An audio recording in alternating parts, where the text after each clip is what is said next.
Y'all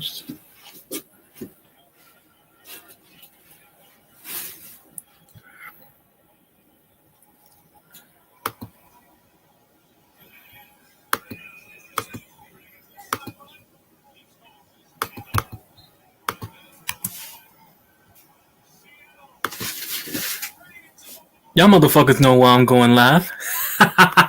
Fuck Boston. Tell Boston to suck it. Suck it. Fuck Boston. You already know.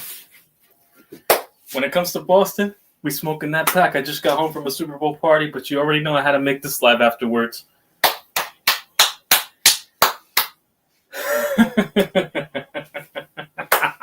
Hey, Kaiju, where you at, by the way? Where are you, Kaiju? Where you at, Kaiju? That Boston pack is hitting. Fuck the Patriots. The Knicks put a boot up the Celtics' asses. Fuck DraftKings. Fuck Sweet Caroline. Fuck John Cena. Fuck the Wahlberg brothers. Fuck Harvard. Fuck y'all racist fans over there. Overall, fuck Boston. We smoking that pack tonight. This is why we always end up on top. Boston, y'all ain't shit. We own y'all souls when it matters anyways. At the end of the day, we didn't even play in the Super Bowl. You guys lost to Sam fucking Darnold. You fuckers lost to the guys you were beating up when he was on the Jets. Imagine telling someone 7 years ago that Sam Darnold on a different team would be the reason why the Patriots wouldn't win a Super Bowl. Imagine telling Jets fans that. Jets fans would be fucking ecstatic at this point. Jets fans wish they had that ending. I know Jets fans are even fuming right now with the fact that he won in Seattle right now. He won his first title just right now. I know he's fuming right now on that fact alone that Jets fans are fuming. It should have been me, not him. It's not fair. Ass fucking meme.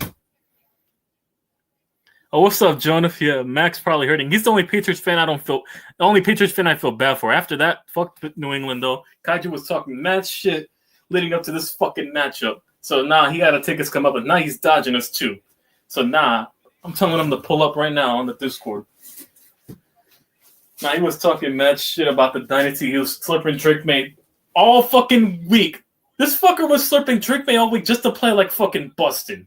Just to play like Justin Fields. Fumbling, fucking turning the ball over and shit. Fumble sixes and shit. Just to play like Justin Fields. He played MVP all year just to do all that shit. Worst Super Bowl I've ever seen since 2018 and 2013 with the fucking Seattle and fucking Seattle and Broncos and fucking New England and fucking Rams. Notice how two of those teams are involved with one of the three worst Super Bowls when you put them together? You see how bad it is? The great NFL product, by the way, I blame all these quarterbacks, these quote-unquote superstar quarterbacks like Josh Allen, Lamar Jackson, Patrick Mahomes, and fucking Joe Burrow are allowing this shit. Because you greedy motherfuckers won't take fucking pay cuts, and you wonder why your defenses can't carry when it matters the fucking most, and we get mid-Super Bowls like this. But all this parity in fucking sports, we get all this horrible Super Bowls for these greedy assholes to take much money just for the defense to either choke and they don't have enough money to retain assets, or fucking they don't have enough money overall to retain their own assets to consistently compete. You could blame them as well for being greedy, and then we get fucking horrible matchups like this.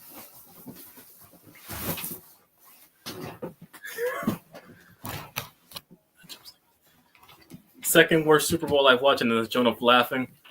So, yep, what's up, Dangleberry?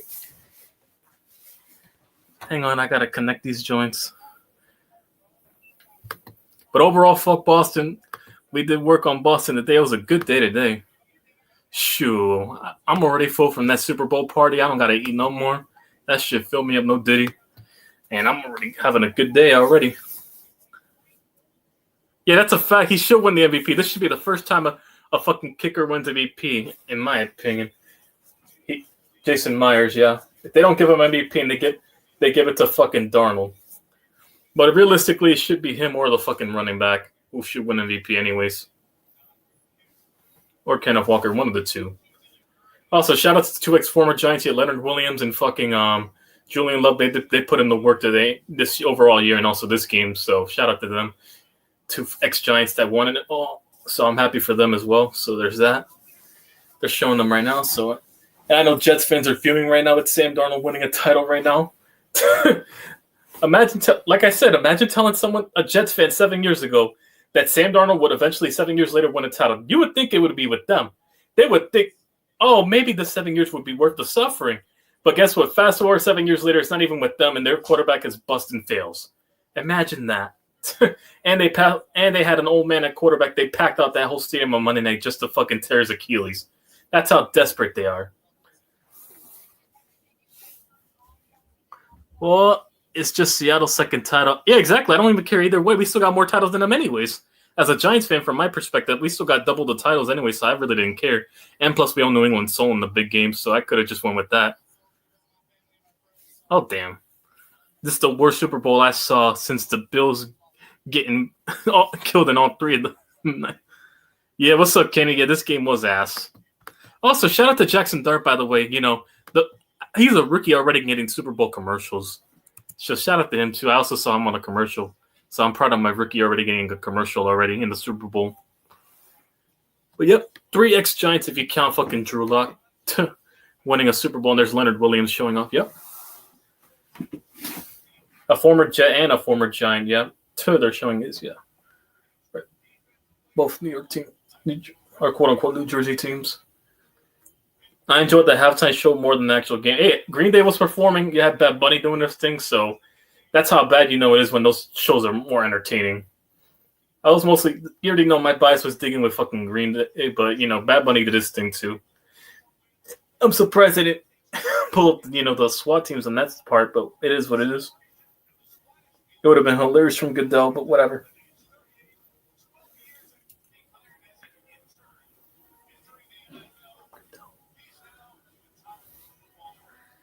Also, once again, this is why parity isn't a good thing for sports in the long term. You can have outlier matches like this, but when you don't have your quote-unquote marquee guys not making the big games, it hurts your product overall. But then again, the players that they're backing up also are a part of the blame because they don't want to take all the quarterback money and not invest the money into fixing their defenses and also investing in the offensive line at skill positions to retain assets. You can blame it on them as well, too, just as much for not making it to those title games or overall just not being consistent when it matters the most. So in that regard, yeah, it's also a blame on them why they complain about the NFL product being very horrible at times outside of the refs being involved and also the sports betting and fantasy also playing implicators. It's a bunch of implicators that play, you know, when it comes to the NFL being horrible now by comparison. So, yeah, there's many things I could be running on. But this is a prime example of why, especially when the last two Super Bowl matches have been horrible blowouts. And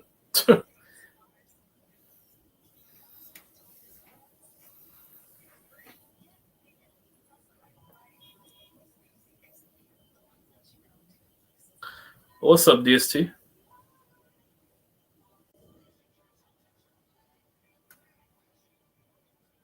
Yeah, I've done a show on the Giants before. I've done podcasts on my team before, but I don't think I'll probably do anything like that anyway. Wagwan Delilah. Yeah.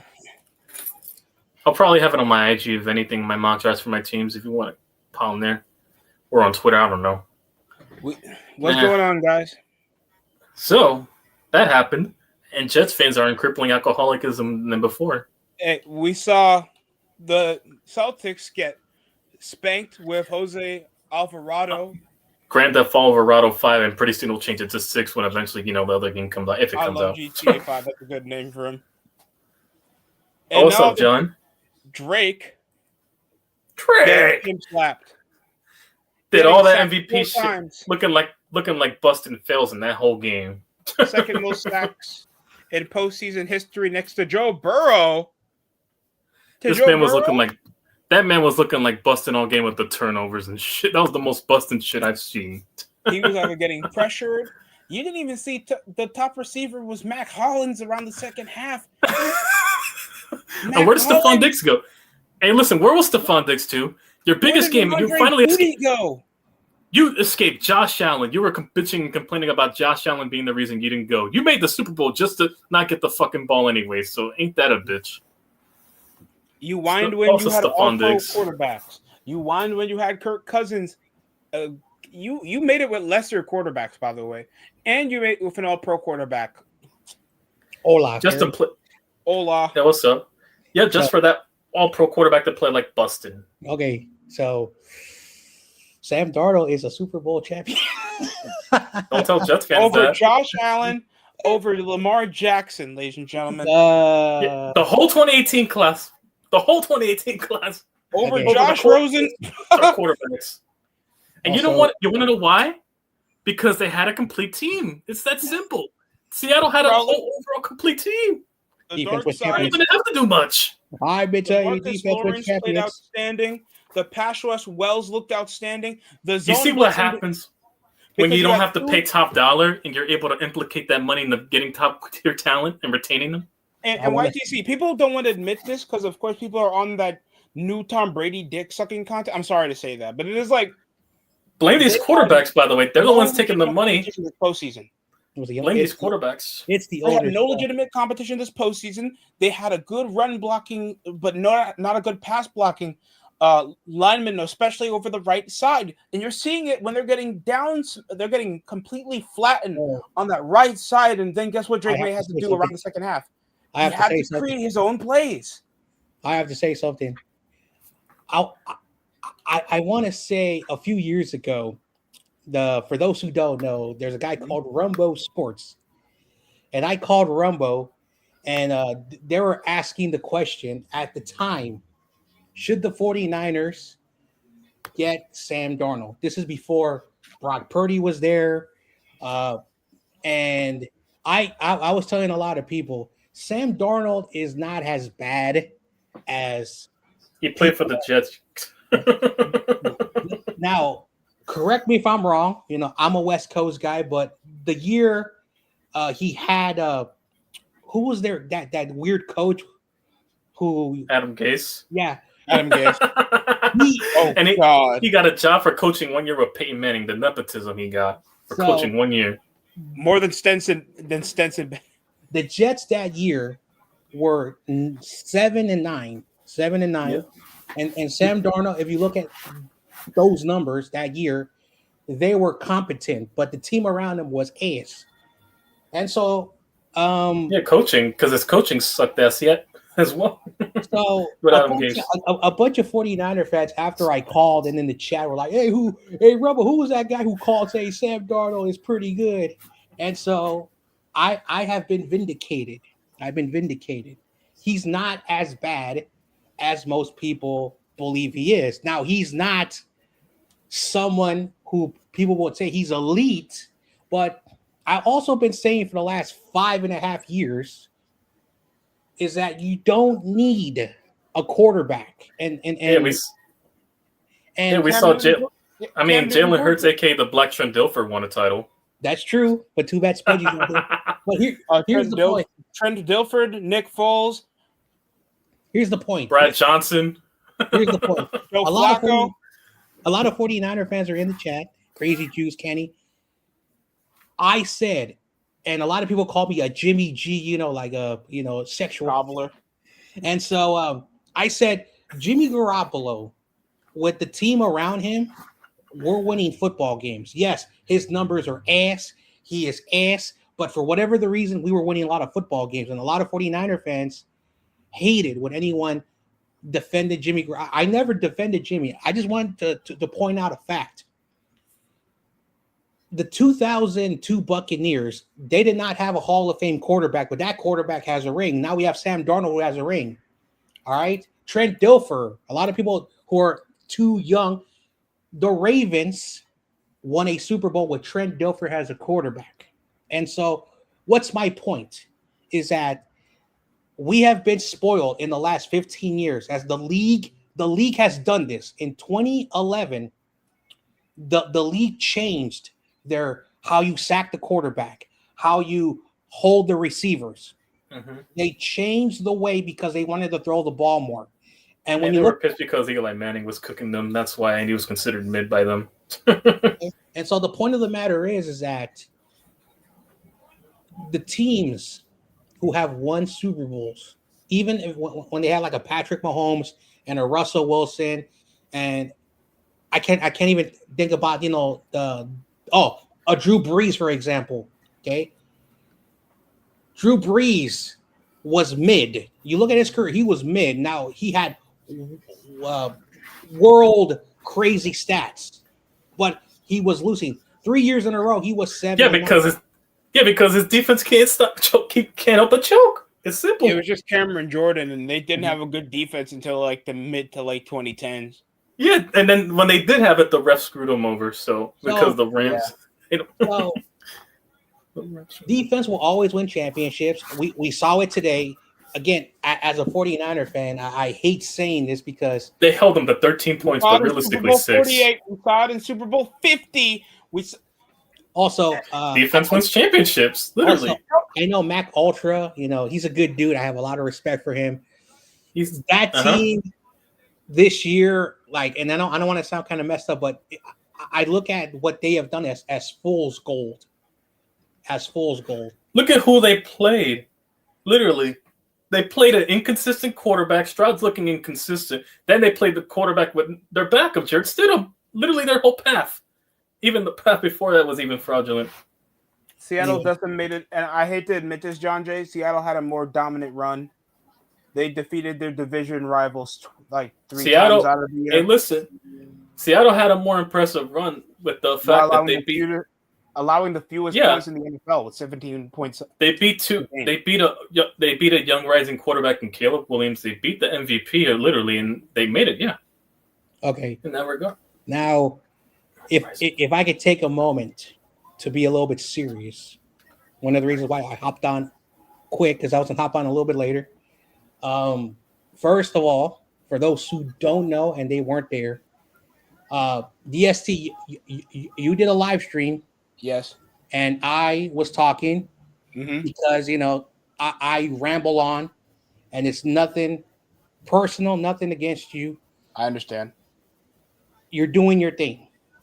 Now, if you noticed, the final minutes of the stream, I wasn't talking because I took it the wrong way. I took it personal. And so I didn't say nothing. Yeah. What I want to say to you is that it is your stream. I got to respect that. At the same time, I did not appreciate the way you cut me off. And so, Now, I'm apologizing as well, but I'm just letting you know that, again, I do get out of hand sometimes, and there's nothing personal. I'm not trying to be controversial. Sometimes I say things that are off topic. It's not because I want to. It is, but in the future, when you're doing this, I will make sure that I will keep the topic at hand from now on. All right. So hopefully we're all good. It's nothing. No, John Jay, I understand. No, because I had a stream, and John Jay was visiting the stream, and we were getting a bit off topic. I didn't take it personal, but I understand how John Jay can always be in the middle of his. I guess I wasn't part of there because I really pop on streams and this is a rare one right now. So that was perfectly fine. Nothing. I can understand if you took it a bit personally, John Jay's. I still want it to be my show, and I'm not saying that you can't have your talking points, but I can understand if you felt like I was being disrespectful. It happens. But thank you for letting me know. That's good. And again, I know I'm being real for a moment, and we'll get back to. It's perfectly fine. I don't mind you. It's just that I'm being caught up on all this. And we're all good, and I'm acknowledging myself. Besides letting you know, I'm acknowledging that I have done it in the past, and I'm making a promise right now that I won't do it again because you really are doing your part to promote your channel. You're doing the things you love to do. As a former person who was on YouTube, I respect the hustle. Yep. Appreciate that. Thank you. And thank you for letting me know. I understand if I was being rude, but I really wanted to try to, take control of my own, stream. Even if you have something to say. And if you have anything to say, you're always welcome to say it in my channel. Yep. I just hope there's like a pattern because I still want it to be my show, but I'm glad you let me know. Well, I'm glad you're setting boundaries. That's the positive thing. But I understand. But you should give it an overall nice transition. I knew it. Even though the kicker should have won, but the running back Kenneth Walker won MVP. Oh yeah, because he would have won it automatically. This wouldn't have been the debate if it wasn't for that holding play when he went for like a 50-yard carry. I'm surprised. But yeah, I thought the kicker would have gotten it, but yeah, he sure did. My thing, I felt like somebody on the defense should have got it. Yeah, a certain former ex-Giants player or two, and I'll stop. I'm happy for them, though. But yeah. Okay, we got it. YG. Hey, listen, I'm happy for them for winning a Super Bowl back in person on last year's traitor. Kobe Bryant nearly had CTE that went on that 2-point convert. So shout out to Julian Love and Leonard Williams for winning. So, yeah. I have some news for those who did not watch my stream on Tuesday. I went to the Super Bowl thing, and I asked a bunch of people, like, what is New York? That was the question. What is New York? I missed that conversation. I tuned out. I could not find any Bills fans or Jets fans. They're all upstate or Long Island. I did find Giants fans, and I asked them the question. We travel well, and so I want to tell you what happened. So there was a person after I ended the stream. I did all the fun stuff that was at the Super Bowl thing, and I asked the guy, "Hey, I have a question for you. I wish I would have saw you earlier because I wanted to, because I was live streaming. What is the real New York team?" And you want to know what kind of answer he gave me? I would have thought he says the New York Giants. He said, and he went like this: the Jets are a fraudulent team. This is what he actually said. The Bills technically are in the state of New York, but everyone knows that the Giants are the real New York team. And so I think that is an acceptable answer. First off, we played it. I keep telling people we played in New York first in the Polo Grounds where Yankee Stadium originated. We played over there before we came over here in the 70s. So, yeah. That was the most funniest answer. Technically, Buffalo does play in New York, but the New York Giants are the real New York team. If they were the quote-unquote real New York team, then why did they rep a Canadian team in the World Series? Yeah, well, I saw those posts that they posted on Buffalo's Twitter, repping Canada. Way, do they dish poutine in Buffalo? Just asking. It's poutine, right? It's poutine or poutine? I mean, you got to account for shrinkage because it's pretty cold over there, so it wouldn't matter much. They put it's like their gravy on potatoes. Yeah, it's like what they put on their fries. I think it's poutine. I don't know. I don't eat that stuff. Poutine? Like No, stop. I think it's like gravy. It's like gravy they put on the fries. Yeah, basically, like they take French fries and they pour like gravy on it. It's un-American. We could have put chili on it with fries. What's up, Corona? Hey, look, it's Fritos and cheese on it. My apologies for losing the Super Bowl. Y'all watch the halftime show or no? He said apologies. Well, no, I watched Green Day, the actual Bay Area, Dude, I'm not going to lie. I am not the biggest rock and roll, but when Green Day was on the screen, I basically put the volume all the way up. I'm biased. Yep. I'm biased. Hey, listen, we got just get some rock music, and that's all we need for the halftime. And plus, it made sense. They're from the Bay Area, an actual Bay Area. They're an iconic Bay Area. Millennials and West Coast would have loved that. Playing my Madden 05, fucking throwbacks and shit, and that's performance. They didn't even play Booker T. Bad Bunny's a fraud. They didn't even play Chambea. Hey, remember? Yeah, Backlash. That song he came out to, the whole Puerto Rican crowd was singing to it. Again, like Awesome Kid says, I'm the grandpa. I'm too old to understand Bad Bunny. I know people love his music. I don't understand it. I do speak Spanish, but maybe that thing's not for me. Hey, listen, I don't listen to his music, but I can respect him as a wrestler, and I respect the message he did for the Latino people today, so I can respect that. I thought he was a wrestler. Like the first time I heard, because he was with some guy called Damian Priest. Yeah, Damian. He's also Puerto Rican too. Shout out to Damian from the Bronx too, but yeah. Damian Priest with Bad Bunny was more relevant than his world title win. People forgot he cashed in on McIntyre.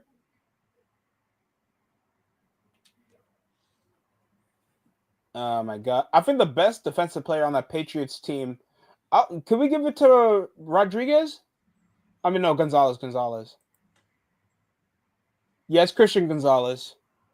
I'm very disappointed at the NFL. Like they had it in the 49ers stadium and they could not get like more Bay Area, like what's that group?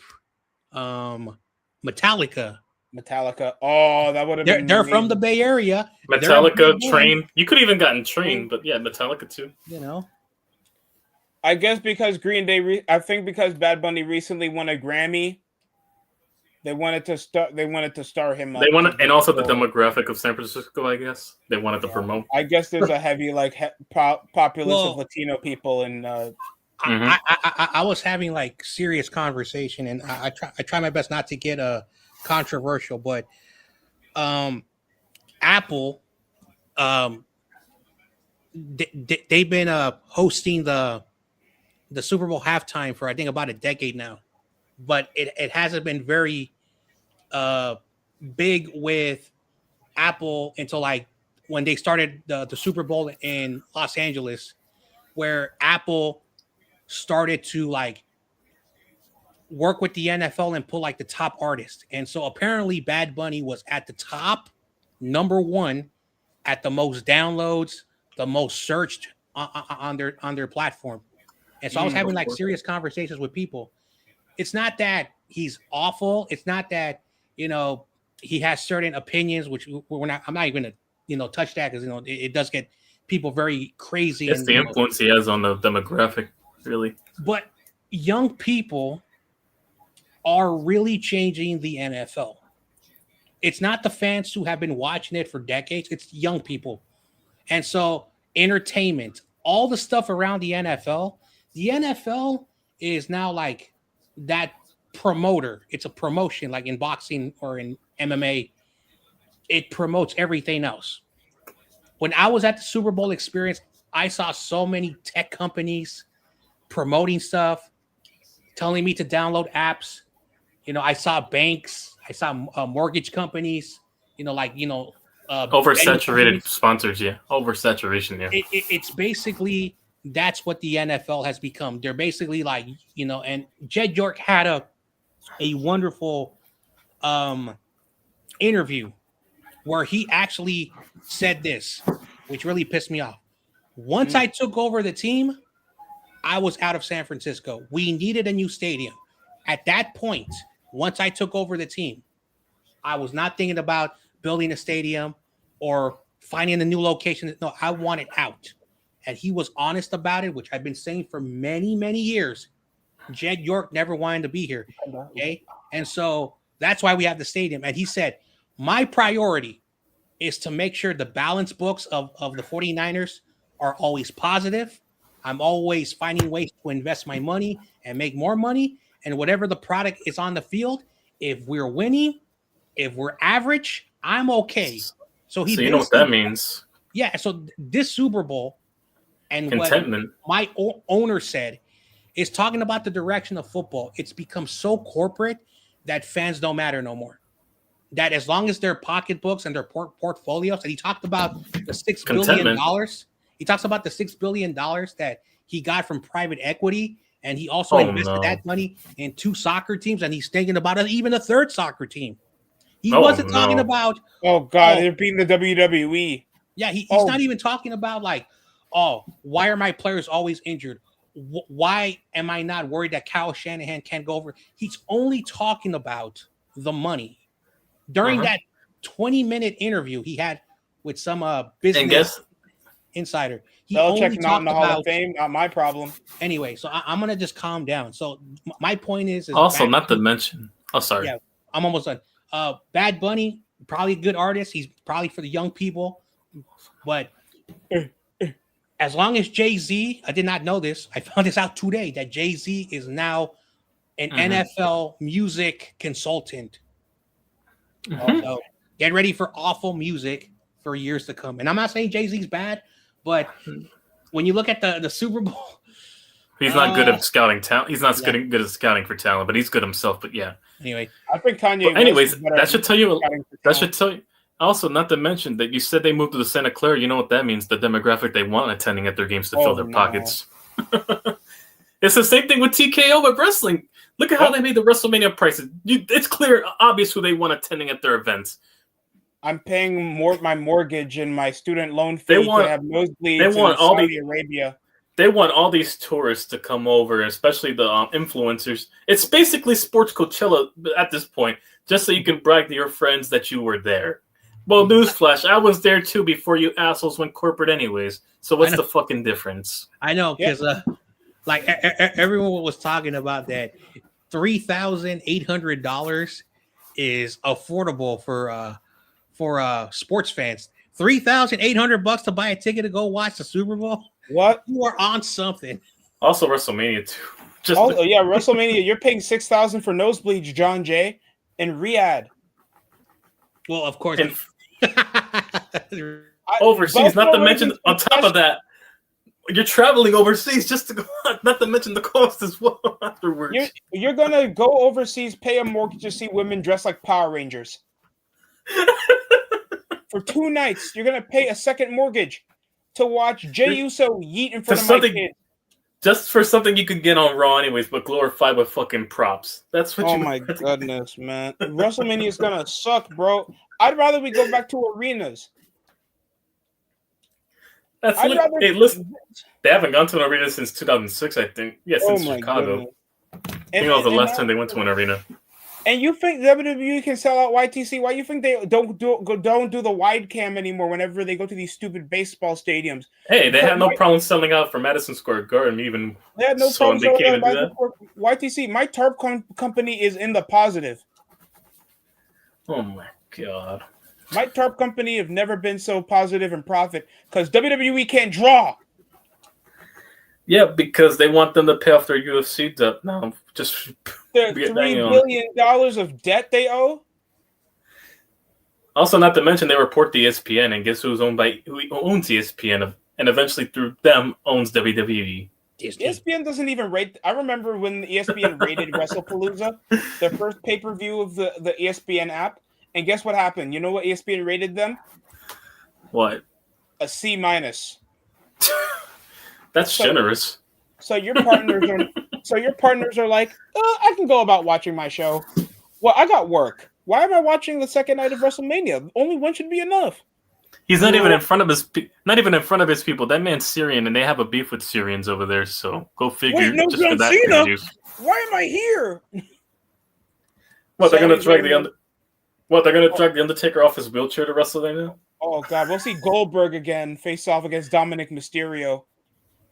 Gunter's gonna crawl back Eddie Guerrero to wrestle him to just retire him from the grave. He's gonna fight his corpse basically at a bunch of fractured bones. Like Triple H made me hate Gunter. Yeah, and I loved Gunter. Actually, we loved him when he was Walter. Actually, before Gunter.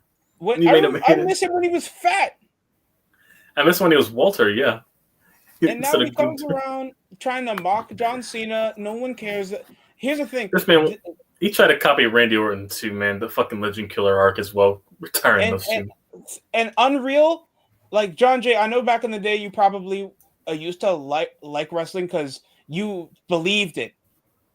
WWE does this to themselves where they want to ruin the belief and mystique of wrestling with Unreal as a show. It sucks.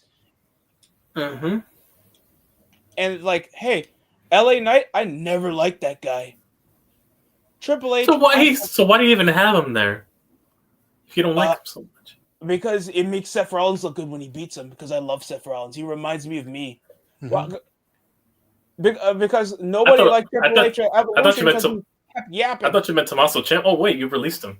Oh yeah, I thought it was Tommaso Ciampa. Tommaso Ciampa, the Sicilian psychopath. The one that was also looking like Kratos with a big beard and bald. Yeah, bald guy. Yeah. Anyway, so you mentioned something. When I was a kid, TV was probably different than where you guys are at. But there used to be like secondary Fox, secondary NBC, etc. Like the secondary channels that were only like local, but they showed syndicated stuff from those big territories.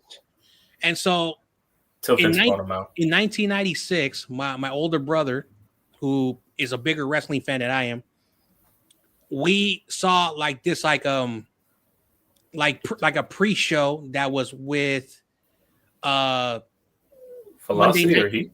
Monday Night Nitro, which was WCW, and we were watching all of the young guys. So like NXT, like before that, but WCW version. So Power like Plant. Power Plant, Shotgun Saturday. So yeah, the version of Heat and Velocity. Mm-hmm. We were watching that, and it was very entertaining. But it was like basically like the matches. There was no story. Eventually, UPN, which is like the CW right now, started to show SmackDown, and one wrestler that me and my brother really liked was The Rock, because the way he was talking, we believed that how he was talking, like, oh my gosh, he like, and in our minds, like, he's telling this tough guy these horrible things, and the tough guy is like not doing nothing. And so in our mind, as kids, we're like, damn, like this dude is like so like tough and all that stuff. And then when he was in the ring, all the cool stuff he used to do. And so every Thursday night we would watch just to watch The Rock, and then that Triple H and Rock. Oh my gosh! I'm not saying it's the best rivalry, but it was like what we grew up. DX, and then John Jay, because all that shit was cool. Yeah, when WCW was bought, and they invaded, me and my brother were like, oh man, it's because you kind of oversaturated it and all that stuff. And then, Vince, like, it's time for ruthless aggression, which I really didn't like. I really liked the attitude, like all that stuff. Mm-hmm. And then when they went Raw on USA, I was like, oh my gosh, this John Cena gimmick is like, they made him a guy who like raps, and now like he's just like, look at me. They probably based it off Eminem anyways. So never give up, brother. So that's my perspective, but I've grown to appreciate what these men and women put their bodies through every single night when they're live and not live, and so I respect it. But Vince McMahon, just like every owner and every professional commissioner, money started to like drive the industry, because wrestling, and he became an asshole. It's not profitable. Wrestling was like a promotion. You basically got the money from the ticket sales, and you paid these performers. Today, now apparently the top wrestlers are getting not just their promotion money, but they're also getting sponsors and this and that. They're very compensated. Anyway, I'm done. Yeah, I could understand that notion, John Jay, because back in the day, there was a cool factor. No child's gonna whine to their parents. You have a bunch of man children gonna harass their girlfriends to waste their money that they should have planned to buy a house with to watch WrestleMania for a match for 2 days.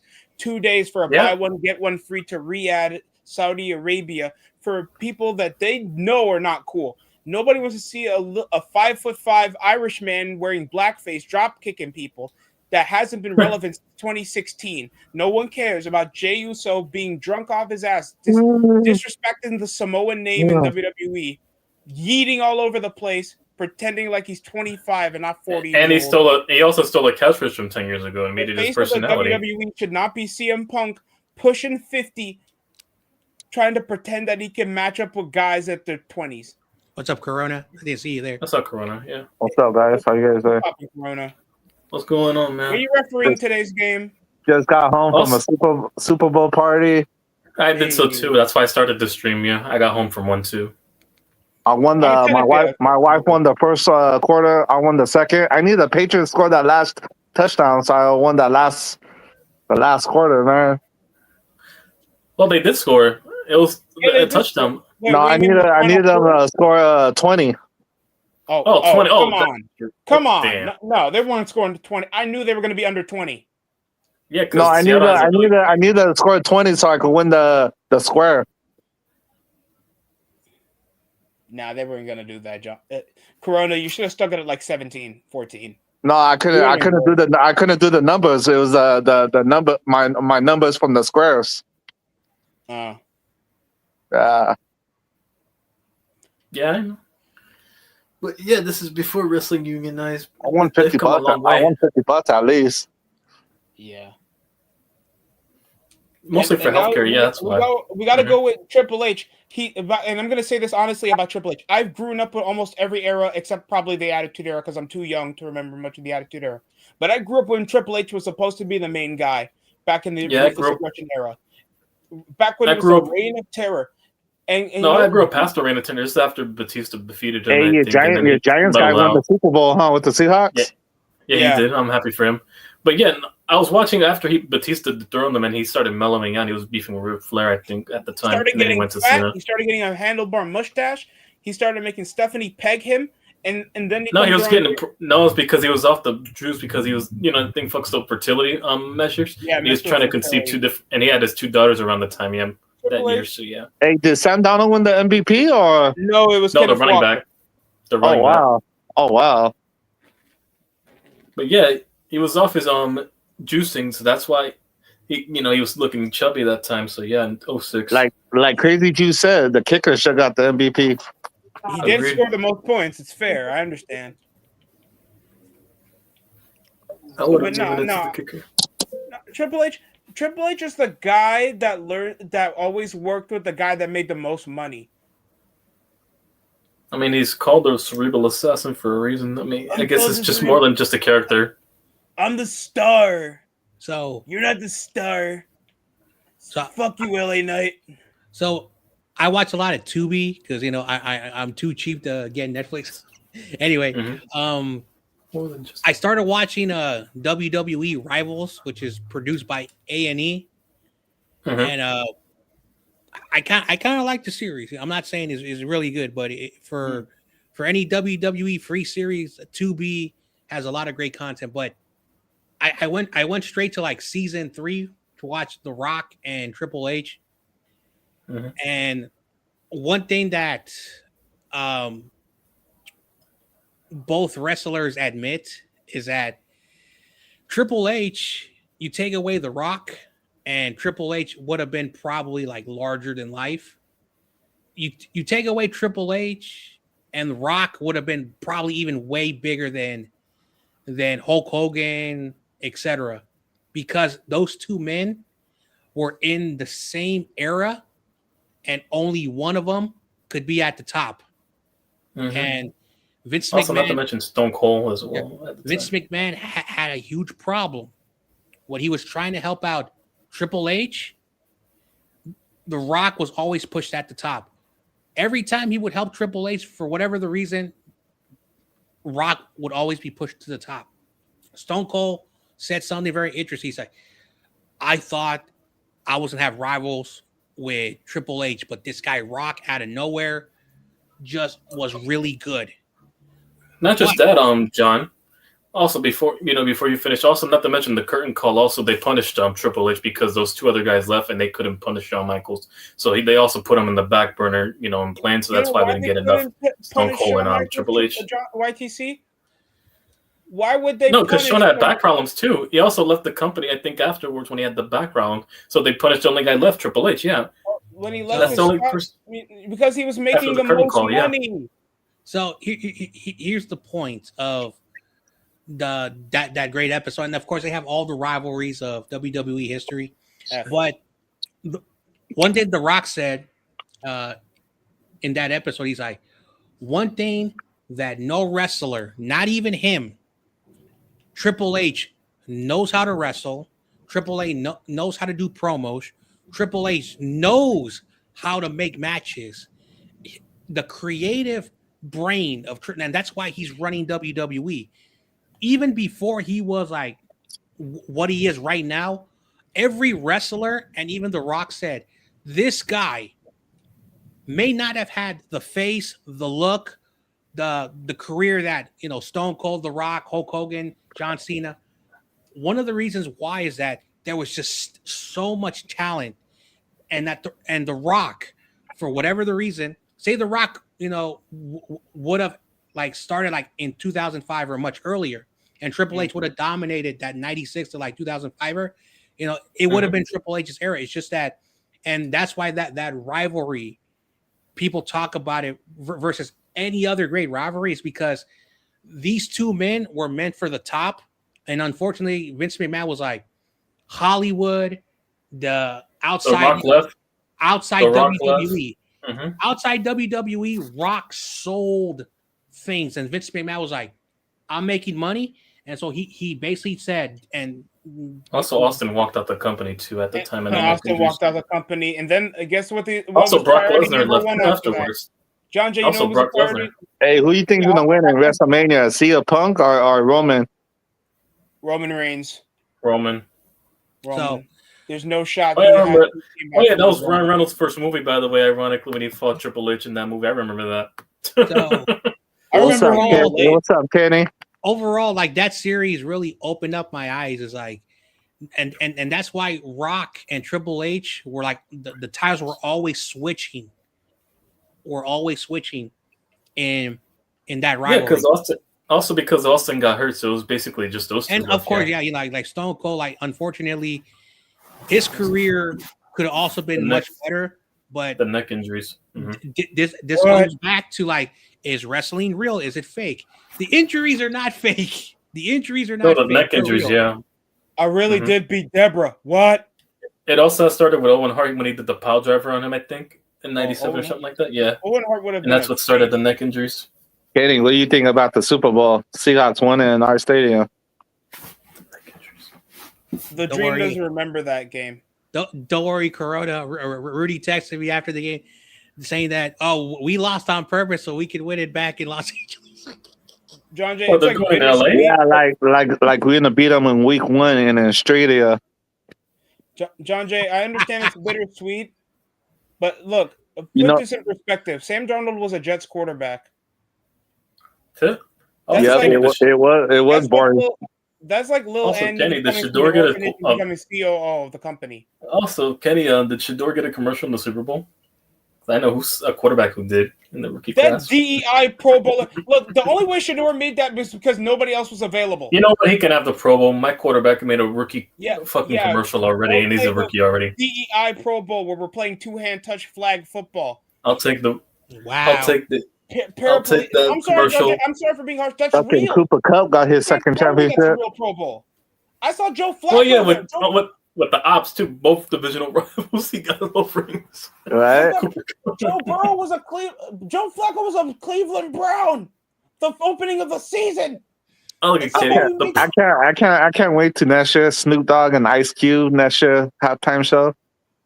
Yeah, I cannot with Bad Bunny. Fuck no. Snoop Dogg, for whatever the reason. Yeah, I didn't even watch that halftime show. So Snoop Dogg, for whatever the reason, said, you know what? I'm going to Italy and watch people ski and snowboard and watch the Super Bowl. I'd rather have that halftime. They should have like Eminem or something. I know, but they did. Unfortunately, the corporate money. They're only going to choose. Don't lie, apparently. And also, the youth generation's too pussy for real music. They should have us doing the halftime show. Most of that was just TikTok music anyway. Yeah, because I didn't even watch it. Because most music is fast food music, especially with Drake music. That's what they want now. Fast food music. That wasn't even Lady Gaga song. How do you think they Bruno Mars? John, how do you think they consistently produce an album every single year with the same loops and same styling? You're happy your Lakers won yesterday, huh? Oh, please, let's not talk about the Lakers. Also, I'm happy as hell Boston lost. At least, John Jay, you finally got rid of Jonathan Kuminga. No, you know who we got? We got a Porzingis. Yeah, Tingus. John Jay, you got Tingus. Porzingis is used to getting injured. Damon Bruce, who after that trade happened. You know why you guys lost? Curry didn't play. Okay, Damon Bruce was so mad. He says, we traded a young guy with potential to get a guy who is always injured. Well, when he is not injured, he scores. He won an NBA title. With who? With the Celtics, with Jason Tatum. Oh, shoot. Yo, Mr. Tingus Pingus. And you know how many minutes Tingus Pingus played? Oh, no, YTC. No, Cavaliers said you guys better be ready in the playoffs. Oh, they're coming for you. They're coming for you guys. James Harden. First off, we beat them. Also, we beat Boston. You guys. We beat Boston We beat Imagine Boston if we get anyways. the Cavaliers in the Today. first round again. All these Cleveland fans, they got all these trades, Also, and that's what the they that's said, what "Oh, Pistons fans are right now. wait, They're like last year wait till we Cavs. I'm wait, not worried about them. we play the Knicks in the first round or second round. We're gonna Hey, fucking listen. murder." That's what they said. I don't know. Listen, besides OKC, if we play Right. anybody else, we're winning the finals. If we make the finals, as long as we don't run into OKC and we make the I think the finals, we're winning. Toronto Raptors are more of a threat than the Pistons. And we own the Raptors. We're about to go 10-0 against them. I think it's gonna James be. Harden just I think it's gonna solidified be that you're okay. a first round team. I think it's gonna Hey, be listen. OKC and then the Pistons. Nah, Pistons. They're the last year Cavaliers. I'm not buying them. They're frauds. They're a young team. They're the They're last year a promising Cavaliers. team, but they don't have a lot of postseason experience. Cade Cunningham. Oh, okay. Maybe you guys then. I mean, there's no Tatum, no Halliburton. This is our best shot at this point. Miami Heat are play-in merchants. They want to make it to the play-in. That's They all want this to have the spoke most more than play-in Lady wins in Gaga. NBA history. They don't want to think about postseason success. We got Oklahoma. They still believe in John's just Bam gonna Adebayo. stay in. Hold on. Can someone explain to me why a Puka Nacua jersey is next to a Brock Purdy? This was at the thing. Uh-oh. Divisional rivals? Yeah, we're playing the Rams in the first week of the season last year. That made no sense. Look, both these jerseys are right next to each other. You don't think this is weird? Yeah, that is weird. I don't like 30? I was like, what the? I had to take a picture of this. Hang on. What if the Super Bowl 2030 is that? No, NFC title game is in 2030. That because 13 plus 17 is 30. Hey, if I would, what was that? I would have took that jersey off and move it. Or you could just pick your nose and put your thing on the. Look at all this 49er stuff. Oh, put some ketchup on my hands on some mustard and wrap it down for like a towel. Look at all this 49er just stuff. pick your nose and put your thing on it. Your lip from the nose, yeah. Look at all this 49er stuff. Oh damn! I gotta that show is this. a lot. Oh, hold on. I gotta show this. Here you go. I gotta show this. Look at that. Oh yeah, I seen that. Heck yeah. I saw the live. They did the one with the Giants. I saw that one with the bling too. I sold my kidney for that helmet. Oh wow! What? You wouldn't blame me? I would have took that. Mm-hmm. I gotta get me a helmet though. I'm gonna pull a mic and say, "Put me in, coach." Every time somebody. I just want to let my favorite player's autograph. I don't want it. Or on Amazon, you can get the speaker helmet. So ooh. I still have more pictures. I still got more pictures to show. And I made sure to get on the real team. I might actually. Oh wow! I might actually get the helmet just so I can do for play-by-play since I'm doing my team only, and then just put the helmet on while getting pissed on camera with the helmet on. Well, YTC, will you ever get yourself a coach headset when you're streaming? I think I wear one right now. I just need the little mouthpiece thing. No Diddy, but yeah, I think I already got the headset. You need the mustache too. You need What do you want me to be, Mike Ditka now? Well, look what Katie wrote. He says, rub your. If you like your long hair still, you can be Dable. Hey, so the coordinator for the Seahawks, he's going to the Raiders. What? Yeah, from what I heard, Clint Kubiak. Yeah. How much are they paying Kubiak for that job? He's gone. He's going to the Raiders. No, after that Super Bowl, man, they're definitely gonna hire him. Why are these coordinators choosing the job? How come they can't, negotiate deals? So they think they can do better, but some guys are better as twos and ones. So we learned this with Brad Johnson after he left Chicago. No, after he left Detroit. So during the coaches, damn it. Brad Johnson, not Brad Ben. Yeah. During the pregame show, they were on the bay, on the ferry building. I mean, not the ferry, the boat, and to show you how big the Bay Area is, okay, they went to 4 different locations, and a lot of people it's the same thing. That's a lot of body of water.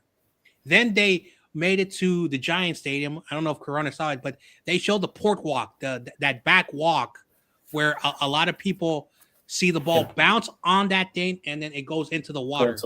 Okay, and so, Max Muncy hit it over the wall. Okay, that was one guy, but that was one guy.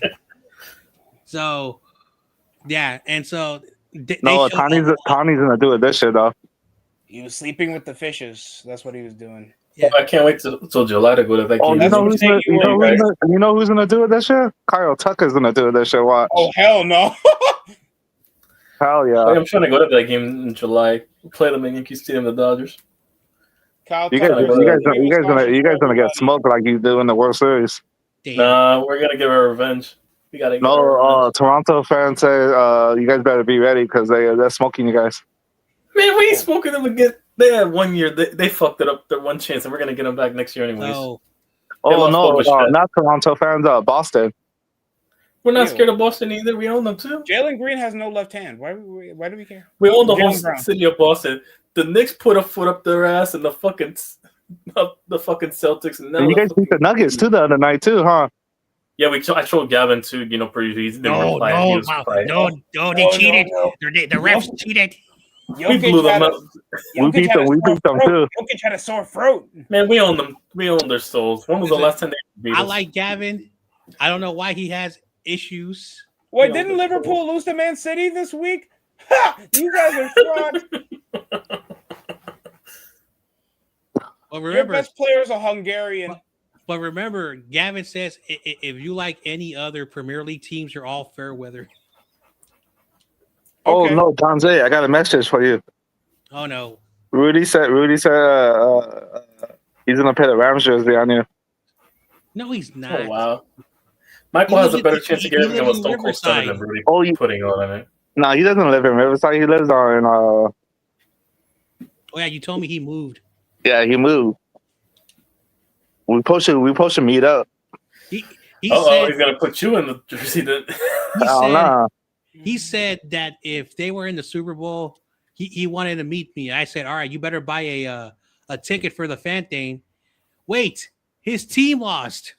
If the Rams would beat the Seahawks, the Rams would have won that Super Bowl. Well, thank God they didn't. Right? Because the Patriots are that fraudulent and ass. I would hate to hear. Well, I don't know if I'm being biased, but the Seahawks defense is way better than that is true. The Patriots than the Rams. Yeah. And the Rams. I believe that it would have been a more entertaining game with more points. Now I don't know if the Rams would have won, but defense was horrible. And you can have like Matthew Stafford who won the MVP. You can have that running back that Rudy says is like better than Christian McCaffrey and all the weapons. That fucking sucks. Oh, breaking news! Yep, according to Stacey Dale's, Clint Kubiak did confirm verbally that he's leaving to go to the Raiders. Oh, yeah. How much money did he get? They didn't say the money, but he said he's leaving to go to Las Vegas. Yeah, that's all they said. Yep. What would we rate that hiring? Did you go to the? And Fernando Mendoza. My bad. Well, now they're gonna have Fernando Mendoza with him now. But yeah, what is it? Hey, did you go in the stadium, John Jay? I don't live in Santa Clara, man.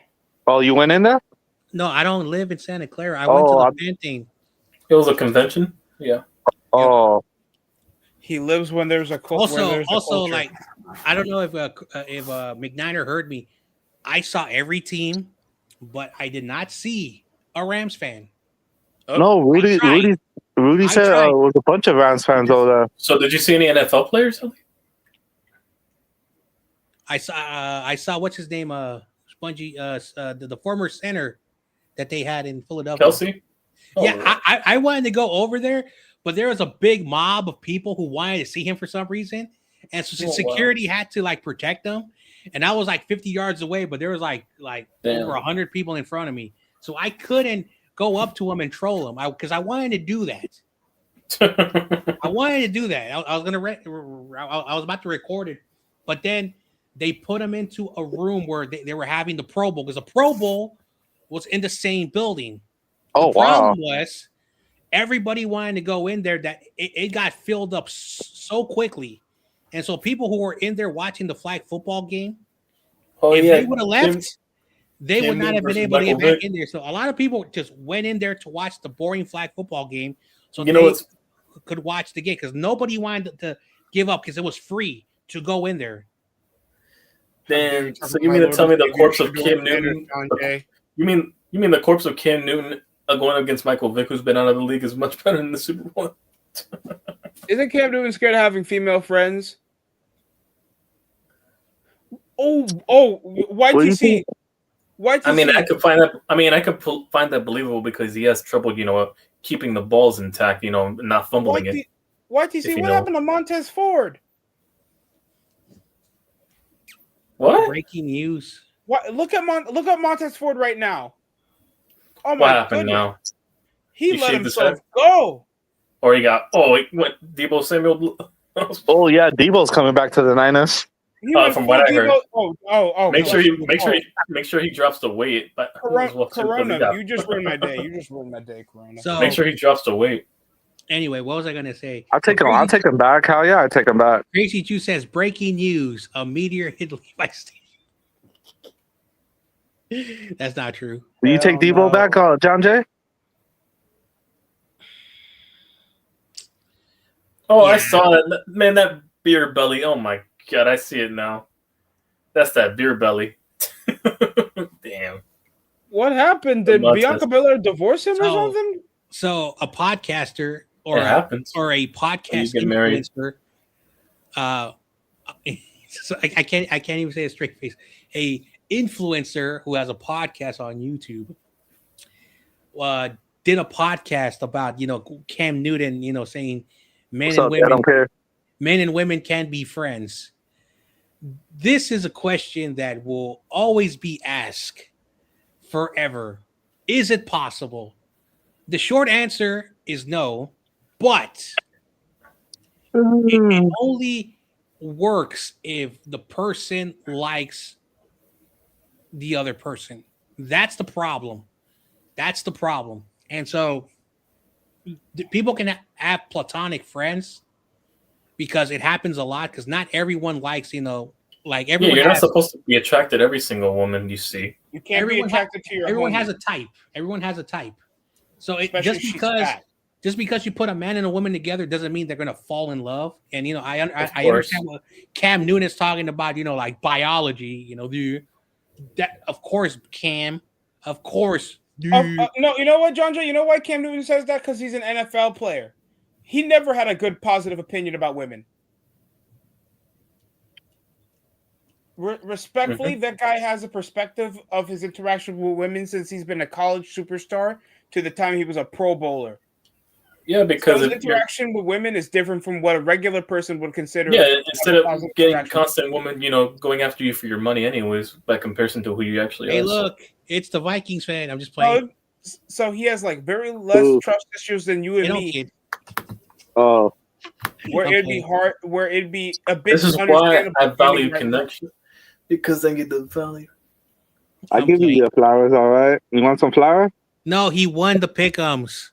Oh, give him his trophy. Give him his trophy. He only won the playoffs. He needs to win the whole. No.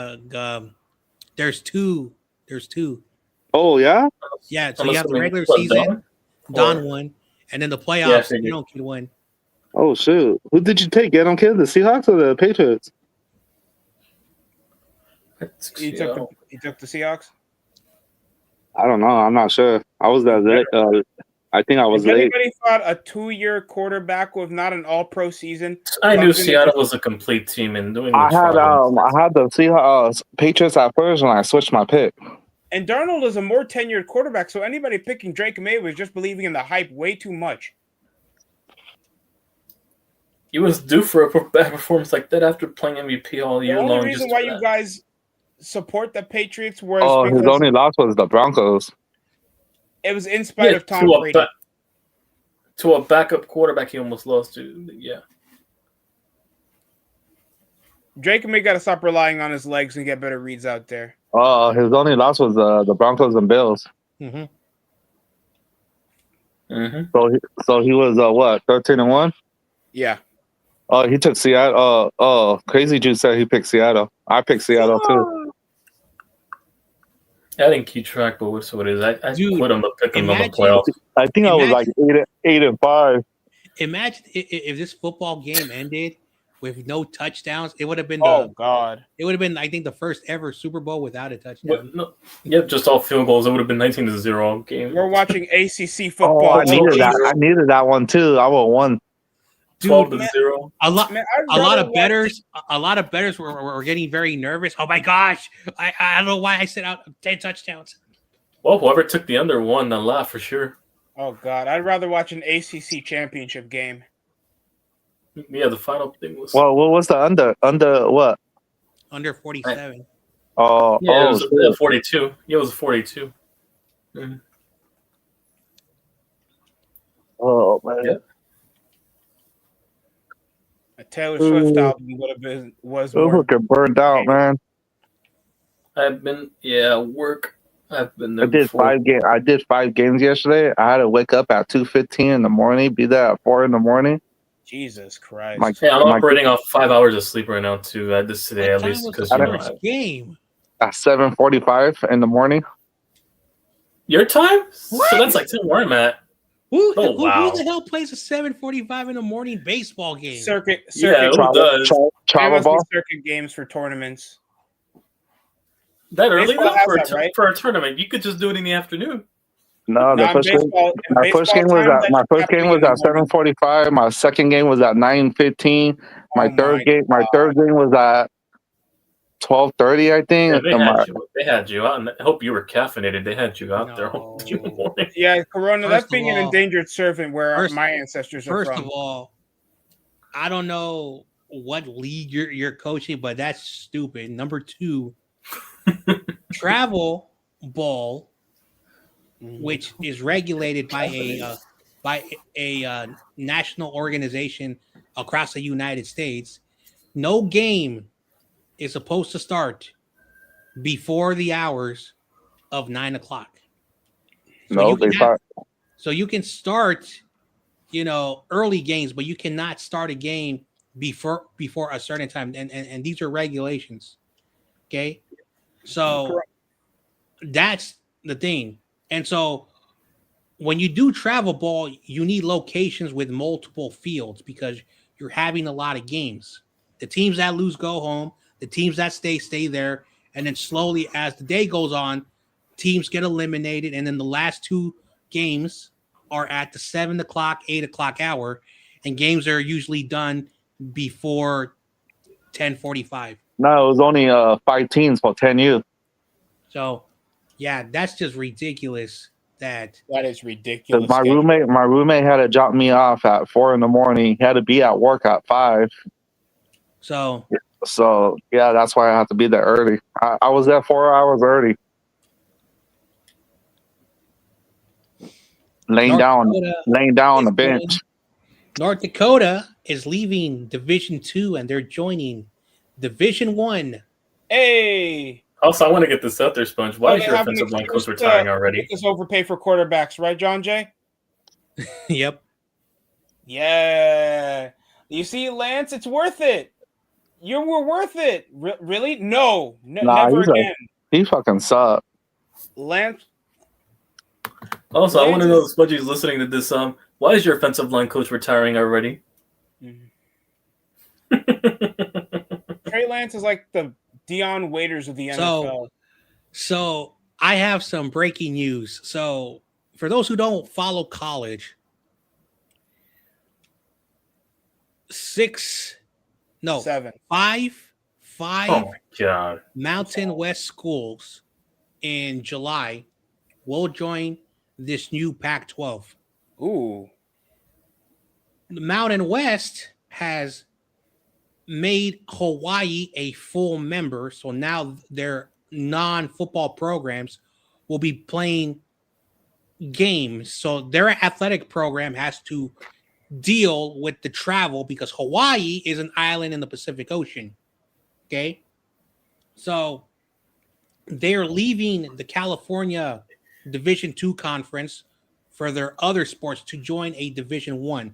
Now, I don't know how that's going to work out, but Hawaii is now a member. Northern Illinois, a powerhouse at another Group of 5 conference, is going to the Mountain West. they're getting UTSA or University of Texas of El Paso in that conference, and they just got North Dakota State. At the same time, their media rights deal. This is the reason about college realignment. 13 games for the Mountain West will be on Fox. Fox regular, not Fox Sports, Fox regular. 30 of their basketball games will be on CBS Sports Network, which is still a partner. But that's the biggest thing. Fox is in over 100 million households, and you're showcasing their games before the 8 o'clock hour in the West Coast. So that means that by 11 o'clock, which is 8 o'clock in the West Coast, if you're watching Fox and watching Mountain West games, guess what? You're able to still be watching certain games from the SEC and the Big Ten because those games end like almost at 9 o'clock. And so the purpose that the Mountain West has done is that they're going to get more money. They're going to get better television deals. And guess what? They will be put on prime time on certain CBS versus what the Pac-12 got. And so that says a lot about what the Mountain West is doing. They have realized, screw developing your program, and they are realizing just nothing all these replies. Yeah, look at Indiana, a bunch of super talks in college, and so the Mountain West is now laughing at the Pac-12. But the commissioner of the Pac-12 says we're not done yet, because if we win the lawsuit, if the Pac-12 wins the lawsuit, they get to keep 170 million, what is known as a war chest.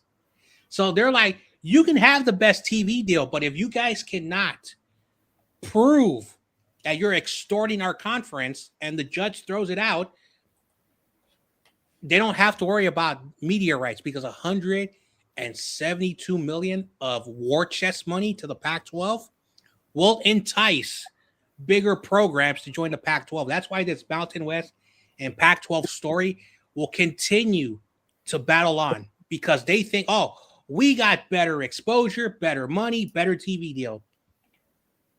Okay? And so that's why Pac-12 fans on Twitter and Mountain West fans are arguing and fighting over the Pac-12 will be eaten by the Mountain West because we made more money than you did. And guess what they're going to be getting? $8.5 million per school. Now, you think about that versus the other $50 million for the bigger conference. The Mountain West is a group of 5. They're now making more money than the American Athletic, not the ACC, the American Athletic or the AAC, which was making $5.5 million. The AAC will have to counter that as well, because the AAC puts all their games on ESPN2 and ESPN News and ESPNU. Deportivo.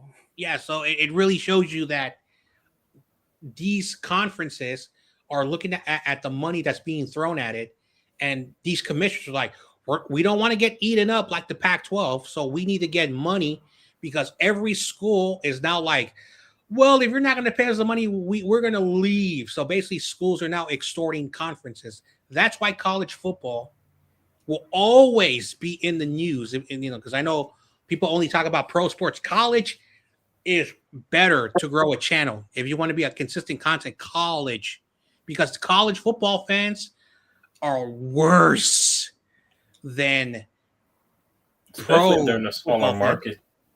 And of course, because college football is a university, the people are like a little bit more entitled versus being assholery. But being entitled, I would rather be a little bit assholery than being an entitled prick. Excuse my language. I'd rather be an Eagles fan than a blue collar. Hey, listen. It's better to be pissed off than pissed on. That's how I live it. So. Alabama. Hey, you guys have a good night. I catch you guys on the next one. Yeah, I'll see. John Jay, have you ever seen a Duke fan? Later, guys. Nope. Have you ever seen a Duke fan, John Jay? Oh, I've seen a Duke fan. That's more. Hey, that's you're gonna more, call them to make them an offer they can refuse? Look at Ohio State fans. If you see Ohio State fans, it make you believe in white privilege. I swear to God, they are so agitating. Oh my God! Now I'm getting all these Boston fans flooding my DMs. I'm trolling them. Don't let me get started on Buckeyes fans. They're almost as worse as the fraudulent Baltimore Ravens fans. Why is it though? I'm not gonna lie. Why is it every bird team have a bunch of assholes in their fan base besides the Cardinals? All the bird teams in their fan bases. The only thing cool about the Baltimore Ravens, I'll admit, their concessions actually pretty affordable for the. No, they're about 60-40 from my interactions, but no, the Eagles are the biggest asshole. I've heard Falcon fans are a handful. The fucking what other bird team? Yeah, the Seahawks obviously they're notorious. So yes, a lot of bird fan bases besides the Cardinals. Cardinals are just deserve reparations for the amount of fraudulence they've had over the last 30 years. And then practically, yeah, the Cardinals are just depressed. They're practically the West version of the Jets, but more history. Yeah. I don't like making out of all the division rivals. It's not fun. It's not cool when you're making fun of the kid with the cast. That's how we feel about Cardinals fans. Oh, Spooch! Oh, here he is. What's up, Spooch? So, Spooch, I hear your offensive line coach is retiring, and also Lane Johnson's also considering retirement as well. But at least Petula's Why are out, all your players retiring, man? At least Petula's out, right? No, they got the great Sean Mannion. But then again, I can't like because we hired fucking Matt Nagy. That was questionable. That was funny as shit, YTC, and you know it. Well, I was. They're pretty. They're. Yes, we're going for Wildcat on 4th down. Oh yes, it does work. Oh, yeah, we hired Greg Roman as a running back coach, which I'm not pissed off by comparison, but yeah. As long as he was the coordinator, but running back coach I'll take. But yeah. Let me guess, Spongy already has free agent predictions already targeted. What's up, Sponge? Landon Dickerson. Hey, listen, Landon Dickerson grew up a Giants fan. Now you can finally leave that escape here and come over here. Hey. You can leave a sentence and come over here. But yeah.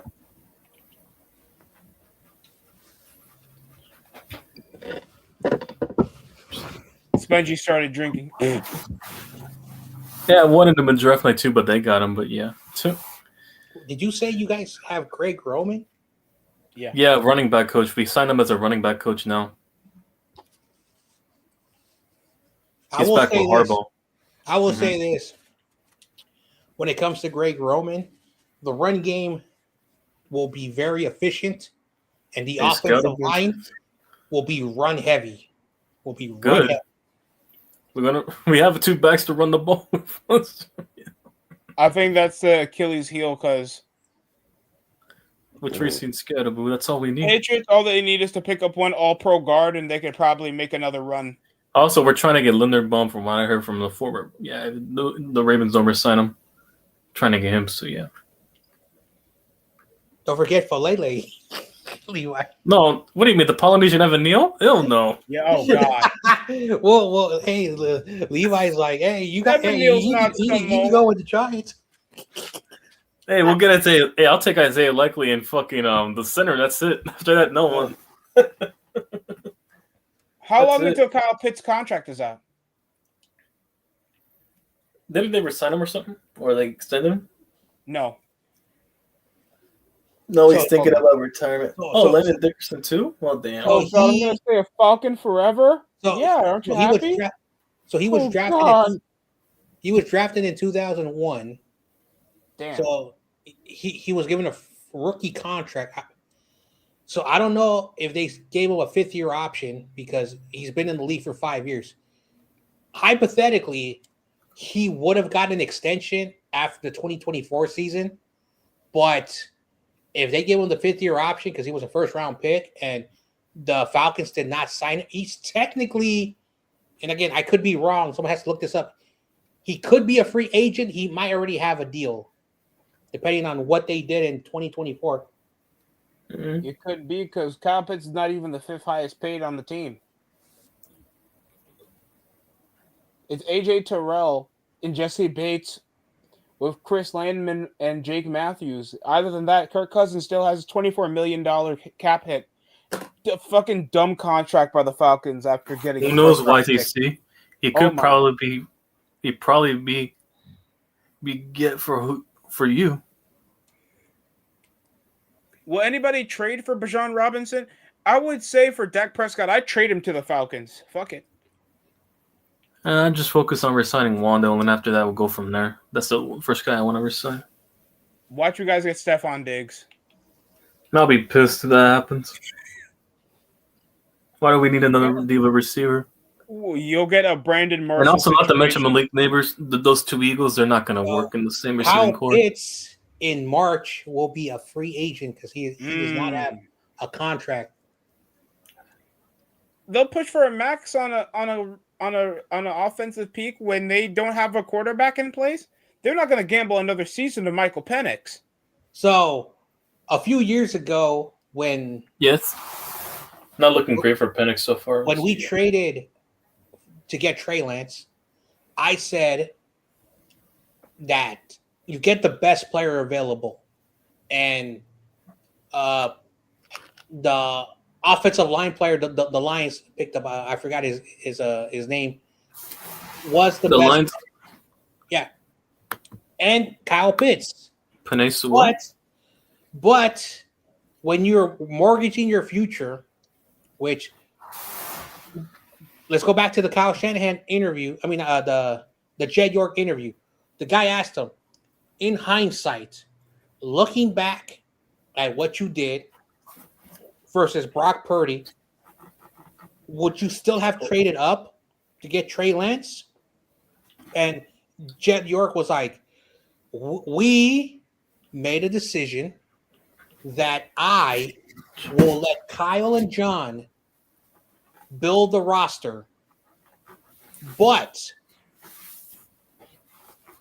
when Brock Purdy was drafted to us, we did not expect him to be the starting quarterback, but Trey Lance's backup, because there was some potential there that they saw.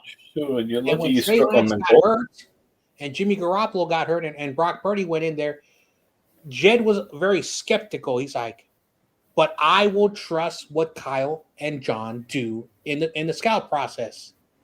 And so we made a mistake. We're not going to own up to it because Brock Purdy did save the franchise. So even Jed York is saying just imagine where you'd be if you didn't get him. This is the problem that like all these Jed York sexuals, we're going to use that word, try to defend the stupid action. As a person who has known about the York family, the Barlow sister never wanted a team. She was forced to get that team. Okay? She gave the team to her husband, who's a doctor. Doctor! That's why his name is Dr. York. Okay? But when Dr. And ironically, the irony of that, and you guys have a lot of injury history. Didn't do shit from 2003 to 2010. He's like, you know what? I'm going to put my son there. The irony of calling him a doctor, yet you guys have been, I think, top 5 number 1 injuries. Now he's the irony of that. Now he's not a medical doctor. I think he's like a therapist or something. But I know, but regardless, just the name title doctor. It's just that's the thing about Jed York. Like that interview really, really pissed me off because you basically are saying when you took over the team, you wanted a new stadium, but you did not want it in San Francisco. But you wanted a stadium. And then when the guy asked you, were there any type of ideas to like find a way to make Candlestick Park playable? And Jed York was like, I didn't want to spend my money. And the money that the city was going to give me was because I remember an article came out that in 2009, the city offered a $50 million renovation. But they also said that the Niners had to invest as well because the city did not want to put the whole bill. And so Jed York was like, oh, that's just too little money. Come on, man. What'd you expect from the rich, John Jay? Okay. And then I remember last year where they requested a $100 million loan from the NFL to do soccer renovations.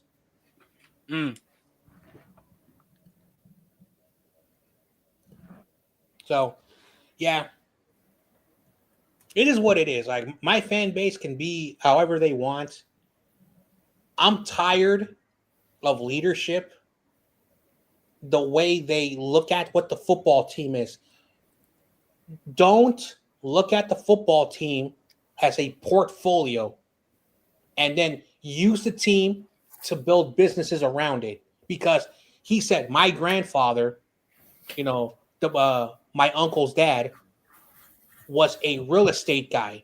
And I want to be like my grandfather, focus more on real estate than football, because I'm a numbers guy. I'm a profit guy. I'm a man that looks at the books. It's what I'm good at. So why don't you hire a team executive, someone who is below you, who can do the football operation as like a vice, like a vice president, or like a deputy mayor, like someone an below, advisor, to run the football operations as an owner. Because owners, and again, I don't want to bring up Jerry Jones, because Jerry Jones is a horrible experiment when an owner does too much. I hate my players. I hate my players just as much. I can't remember anybody's name unless it starts with Tyler. Or Dak, because I apparently gave him a third contract for only 2 playoff victories. Oh, yeah. And get Sam Darnold just outdid what I paid 3-year contracts for. My wife, when she takes Ozempic, forgets to take Ozempic. I will never take any drugs to lose weight. I'll sign Shore Sanders just to piss y'all off. I'll be honest, I gained half of the weight back because of the holidays, but I still lost half of it. That's not a bad idea. Oh, no, John Jay, no, not you too. If Shador is traded to be Dak's heir apparent. Oh my gosh. That would be so hilarious. Well, that would be so funny. He'll be like the Vince Young when he joined the Titans. Oh, God. Oh, the only difference is Vince Young was naturally athletically gifted. But at the same time, I can't wait to kick his ass twice a year if he does go over there. That means he has to work with the Patriots offensive line. That's awesome. Let him. I hope he comes over here. Yeah. So I was watching Shador. I was watching the great Grant Cohen. Anyway, I was watching the great Grant Cohen. Anyway, Grant Cohen does a show with a guy called Larry Krueger, and Grant was asking Larry Krueger. He says, by 2030 or even 2031, will the Yorks own the team? Larry Krueger had to take a moment to think about the question. He says, well, the Yorks are about the money. And so if you want to look at what they're trying to do, selling the team would be something for them to continue to do whatever business-wise Jed really wants to do it and focus on the soccer. But he said something very interesting, that I think Jed will keep the team and over time bring in a top executive, because they just promoted Al Guido. For those who don't know, Al Guido was the caretaker or the boss of running the stadium. He is now the CEO. That's his new title, Al Guido. Yeah. And so Larry Krueger probably nailed it, that maybe Al Guido, he doesn't sound trustworthy, John Jay, actually is at the stadium, maintaining it, doing the operations of the football, and Jed York can do whatever the fuck he wants. So he's a mole? Uh-oh. He does not sound trustworthy, Al Guido. He sounds like that's Matilda's father. But the point is that Larry Krueger says that that's probably the only thing, because the Yorks, I don't know if they actually want to run it, and if Jed actually wants to win. Yes, we're winning a lot of games, but what matters is winning every postseason game, not just winning some postseason games. This was the first time Kyle Shanahan did not make the NFC Championship game. This is the first time that he lost in the divisional round. Now, a lot of people are saying, "Oh, because everybody was hurt. Everybody was hurt." Okay, next year we're not going to be hurt because we're going to come back healthy. Yeah. Bus is going to be back. So shout out to Crazy Juice, by the way. Just sold the damn team. Guess who got caught on the Epstein files on my team? The Chuck E. Cheese owner? I did not want to bring that up, but if you want to talk about it, go right ahead. Good. You know what that means. Oh my God. With Mara having cancer, and also hopefully he gets well, as much as I resent him for what he did with Eli's second half. But Tish on the files, by the way. You might as well just sell the team right now. It's perfect timing. Yeah, Melissa a few weeks ago was saying that one of the owners had cancer, so that sucks. Oh my goodness. Yeah, Mara. Anyway, the other one's on the files, yeah. So Roger Goodell, who again he's a really good mouthpiece for the owners. He says we're going to do our investigation to make sure that our owners are good people. Man, they're gonna bribe. We're so screwed. We are so screwed, guys. We don't know how screwed you are. Like Goodell isn't in their pockets either. This is not the time or place or the right show to talk about this. And I heard the Chuck E. Cheese owner. Hey, I'm finally getting my wish though, but I'm getting. John J, did you hear the owner of Chuck E. Cheese is on the freaking list? I had no idea about that. Anyway, I knew the. All right, back on topic. Yeah. Back to what Grant Cohen says. Grant Cohen believes that. What's up, bro? Grant Cohen believes that by 2031, the Yorks will sell the team, but they will basically tell whoever buys it that we're probably going to sell it between like $5 and $8 million, which technically is a bargain because the Seahawks, I think, got sold for $9 million or something. And so, and they got 2 Super Bowls now. So that's just what Grant Cohen believes, that they will sell it. Now, this is my take. Apparently,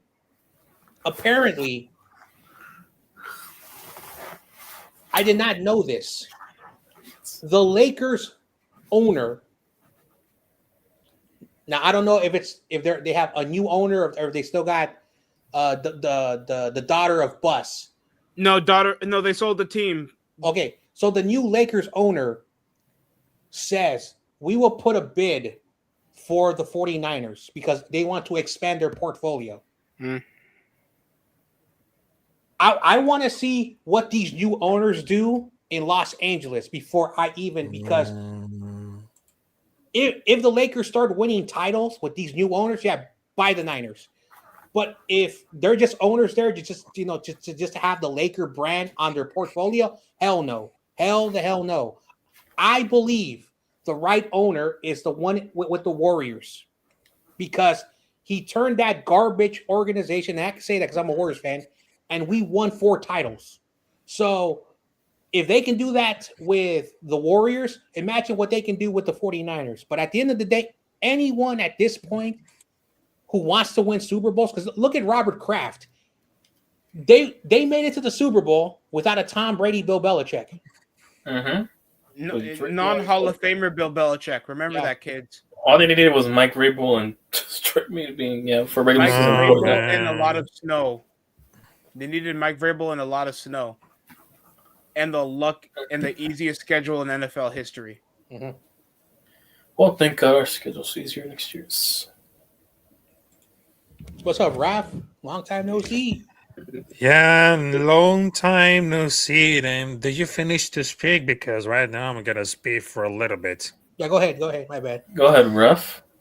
Okay, so right now I just wanted to tell you, the Super Bowl, I just realized that Clint Kubiak could be the perfect blueprint. And right now, he went from Super Bowl champion to coaching with Las Vegas because it's official. Clint Kubiak left the Seahawks to go to Las Vegas Raiders. And I think it's going to be like the perfect blueprint for the defense and the offense. Oh, Raph, you didn't know? They confirmed he's going to you guys already. Yeah, it is confirmed. Yeah, he confirmed it. NFL Network. Cite the sources. Mm-hmm. Ready for Fernando to be the number one selling jersey, especially with the demographic of Las Vegas. What demographic in Las Vegas? Fentanyl abusers? What's gonna? Oh my god! I'm joking.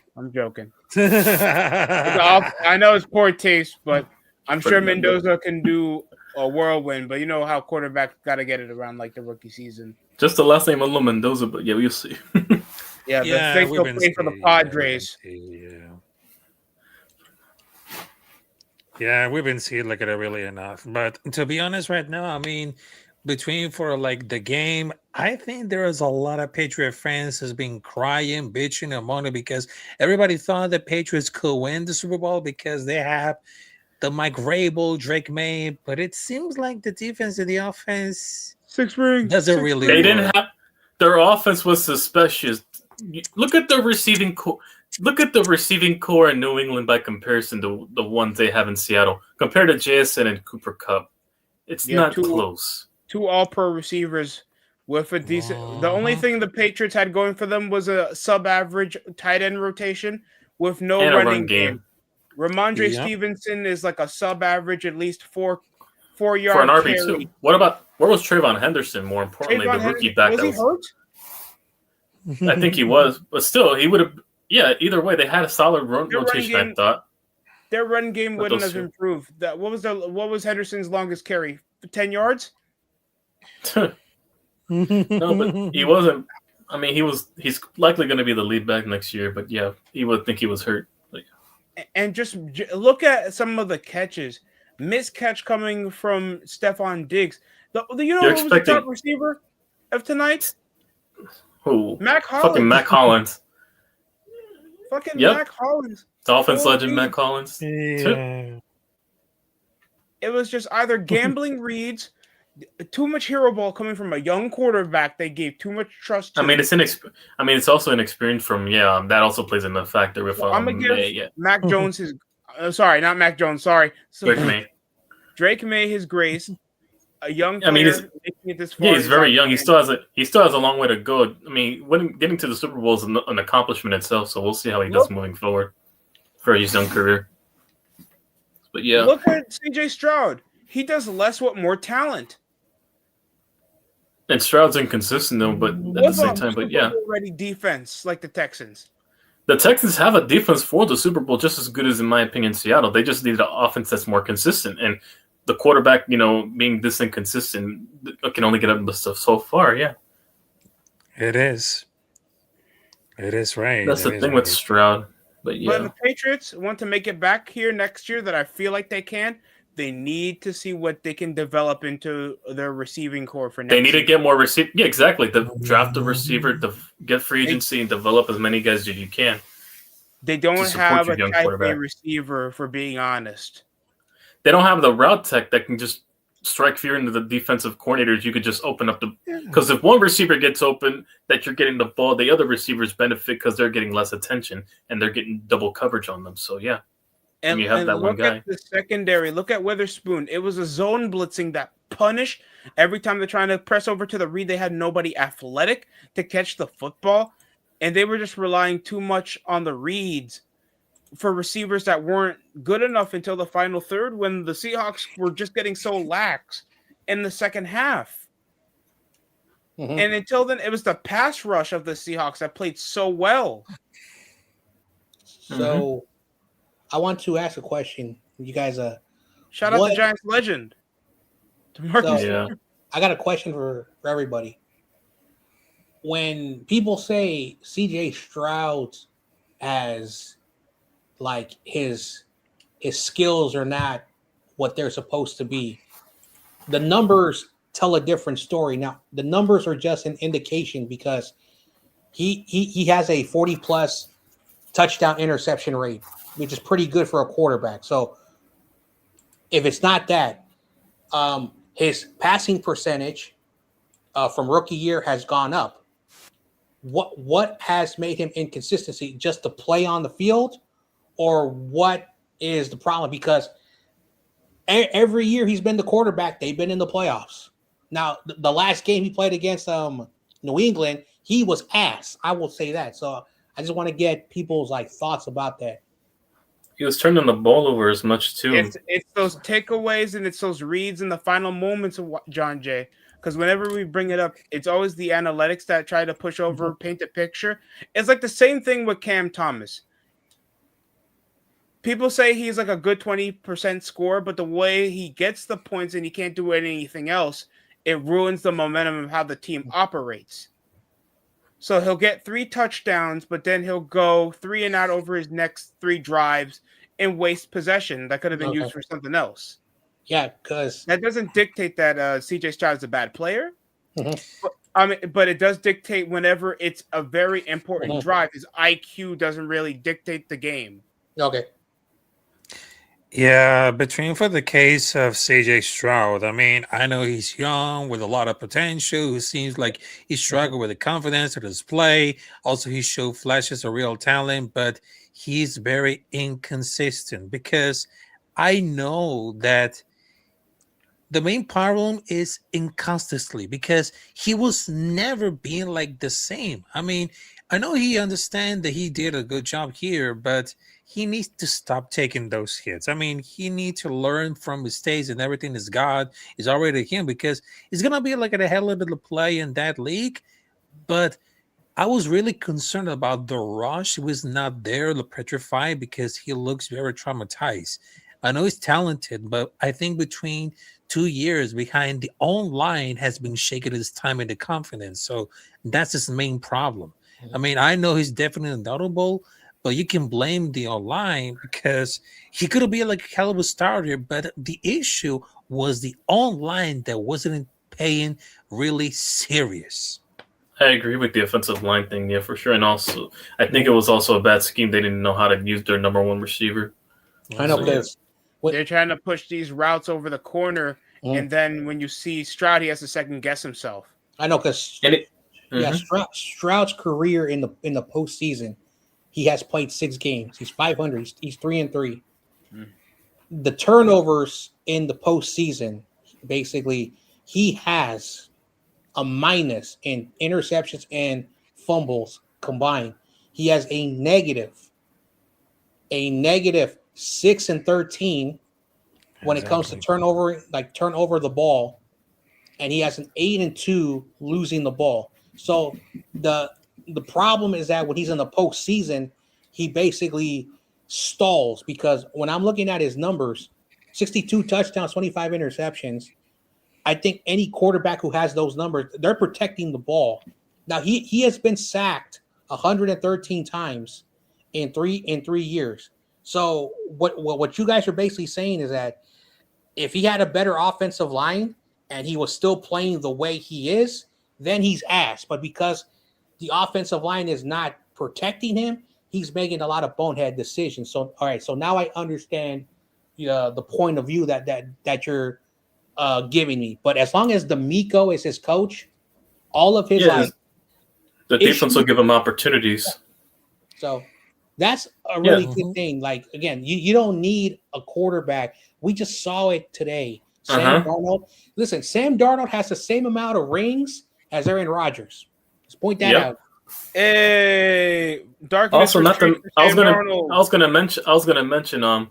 That's the effect of a pass rush. When you get consistently hit, it accelerates the mental clock in some quarterback's head, so they make the throws much quicker or later than it should be, and that's what leads to turnovers too. So yeah, there's also that aspect. Sam Darnold's gonna get a darkness retreat next year. Oh my god! Oh no! And in the NFL, seconds matter everything. The seconds. So yeah. I don't know if people had this going to be a back and forth game with the Patriots and the Seahawks. I know it'd be low scoring, but yeah. I think it was going to be low scoring for one team if somebody's defense show up because I didn't trust the run game from the Patriots, even though Stevenson shows up against lesser defenses. But other than the Broncos, they never dealt with a top 15 defense. Yeah, and also an actual number 1 receiver that can take over at any moment. And here's the thing. It wasn't even Jackson Smith and Jigba that actually showed out most of the half. He was injured. It was the run game. Yeah, it was the run game. It was Walker. That's what having a good run game does. It also alleviates pressure from the quarterback. That's how you neutralize a pass rush like New England, which you're able to run consistently. Yeah, but I think that I was like really shocked. I mean, sometimes not many quarterbacks have like very great, but some quarterbacks are inconsistent, especially with his accuracy. I mean, he can be good, but not that really good right now. I know that some of the quarterbacks had got a hell of the arm. Few clean throws, got to were nice, but a constantly changing offensive line and multiple offensive coordinators changes early for that career. Certainly, it doesn't help because I would like to see what CJ Stroud can do with the top tier offensive coaching instead, or equally inconsistent offensive coordinators and offensive line that could have changed it at all because his throwing skills like very absolutely good during his rookie season, but he's been really average since then. Yeah, that is a fair call. That is. Just what I'm saying. Dropping truth bombs. So, I have a question for, I have a Raiders question. So it looks like you guys are gonna get your coach.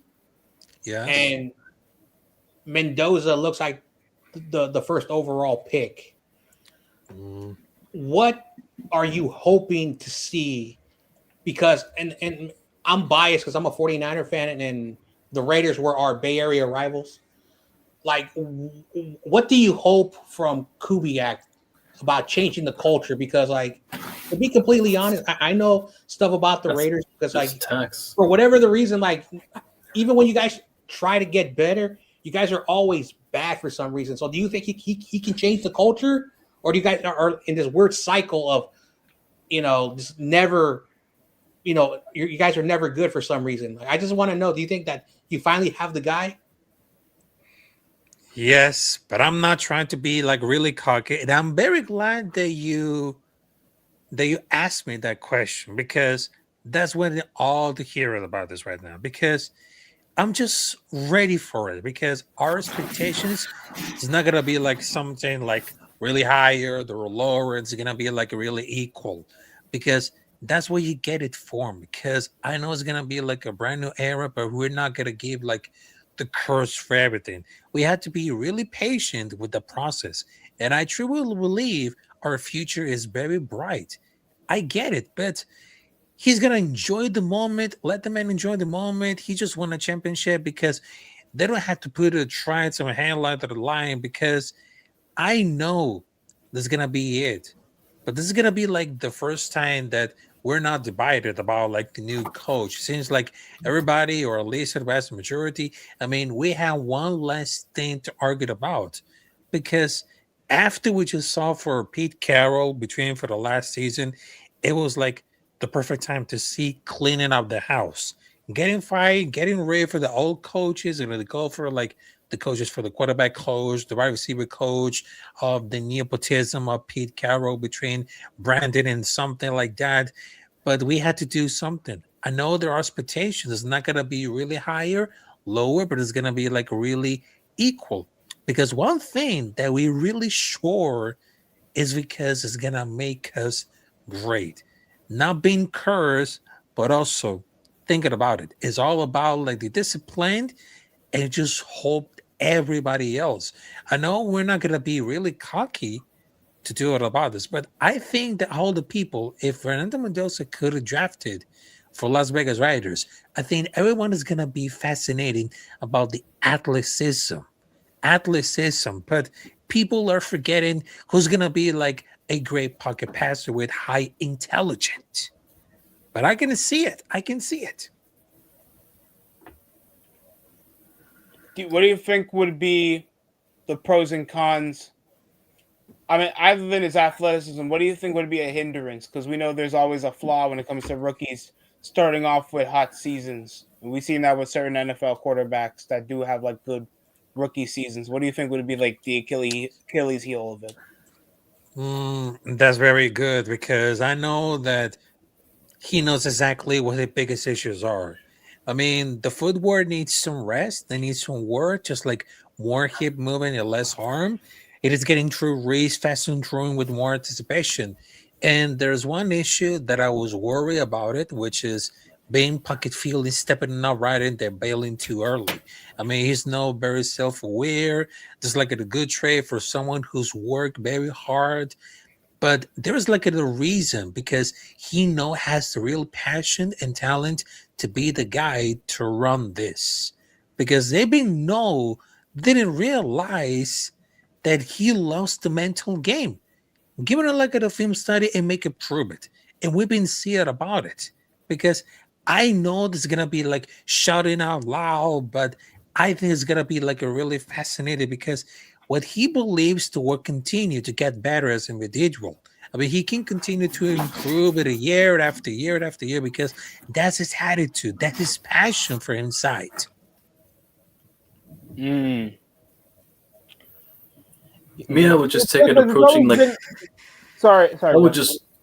I would just take it as approach like wait and see and look for the intangibles. Like let him get his feet dipped in the water first, and then you can go from a fair assessment afterwards. That's how I'd look at it. Because it's always been a transitional thing with the Raiders franchise. Because you always thought there's always like a cultural thing since your previous owner always trying to build over this old hardy like anti-corporate aesthetic over being a smaller market with the Gruden era twice and Jack Del Rio era. When you guys were being a more progressive offense, those times when you had Amari Cooper, Derek Carr, Latavius Murray. You guys want to forget that you guys had Darius Hayward Bay. Well,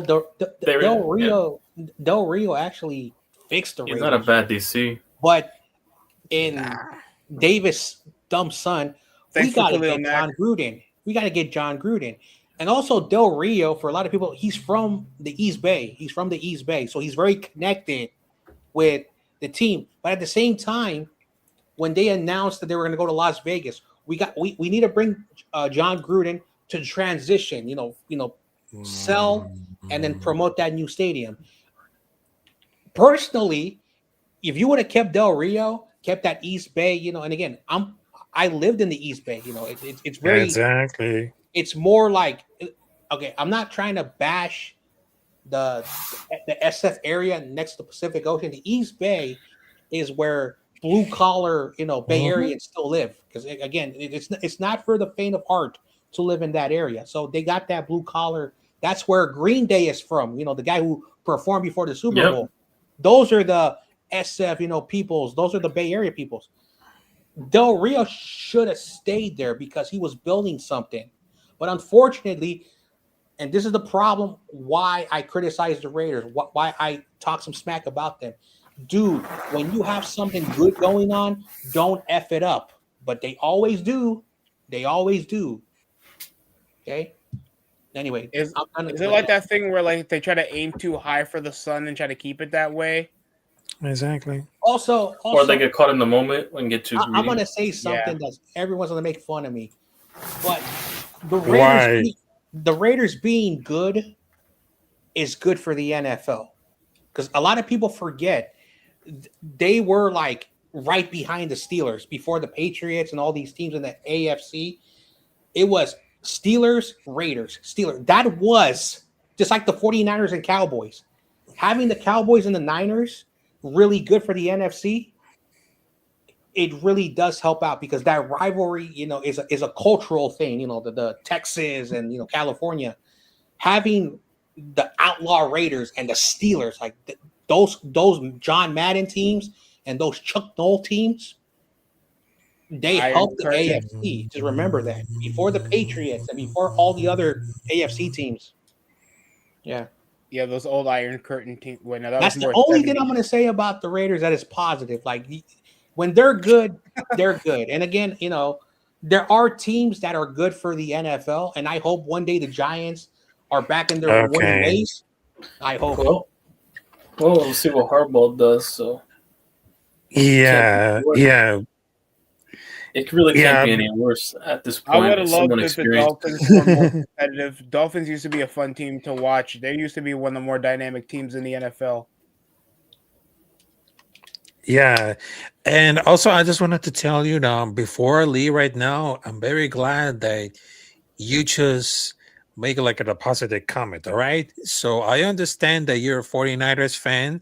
So I'm not going to trash talk everything because I know that some 49er fans, well, there's one 49er fan that I know, and he's been with my friend, which apparently he's a college friend. His name is Henry, but we've been still together as like a college friends because since I was like a growing up or something like that. But to be honest, right now I'm at this point right now that if you can see me like he's trash talk because I know that I understand about like the trash talker to say how many Super Bowls they have of Dallas Cowboys or how many Super Bowls they have of Los Angeles Chargers and zero. They had 0 rings for the Chargers because I know that Jim Harbaugh was very good, but they forgot because at the playoffs they had a record that it doesn't. So I just wanted to tell you, God bless you guys, and of course I just wanted to like rest. And of course, I was watching the Super Bowl.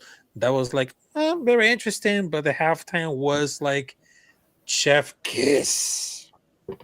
No doubt about. Oh, you like the performance?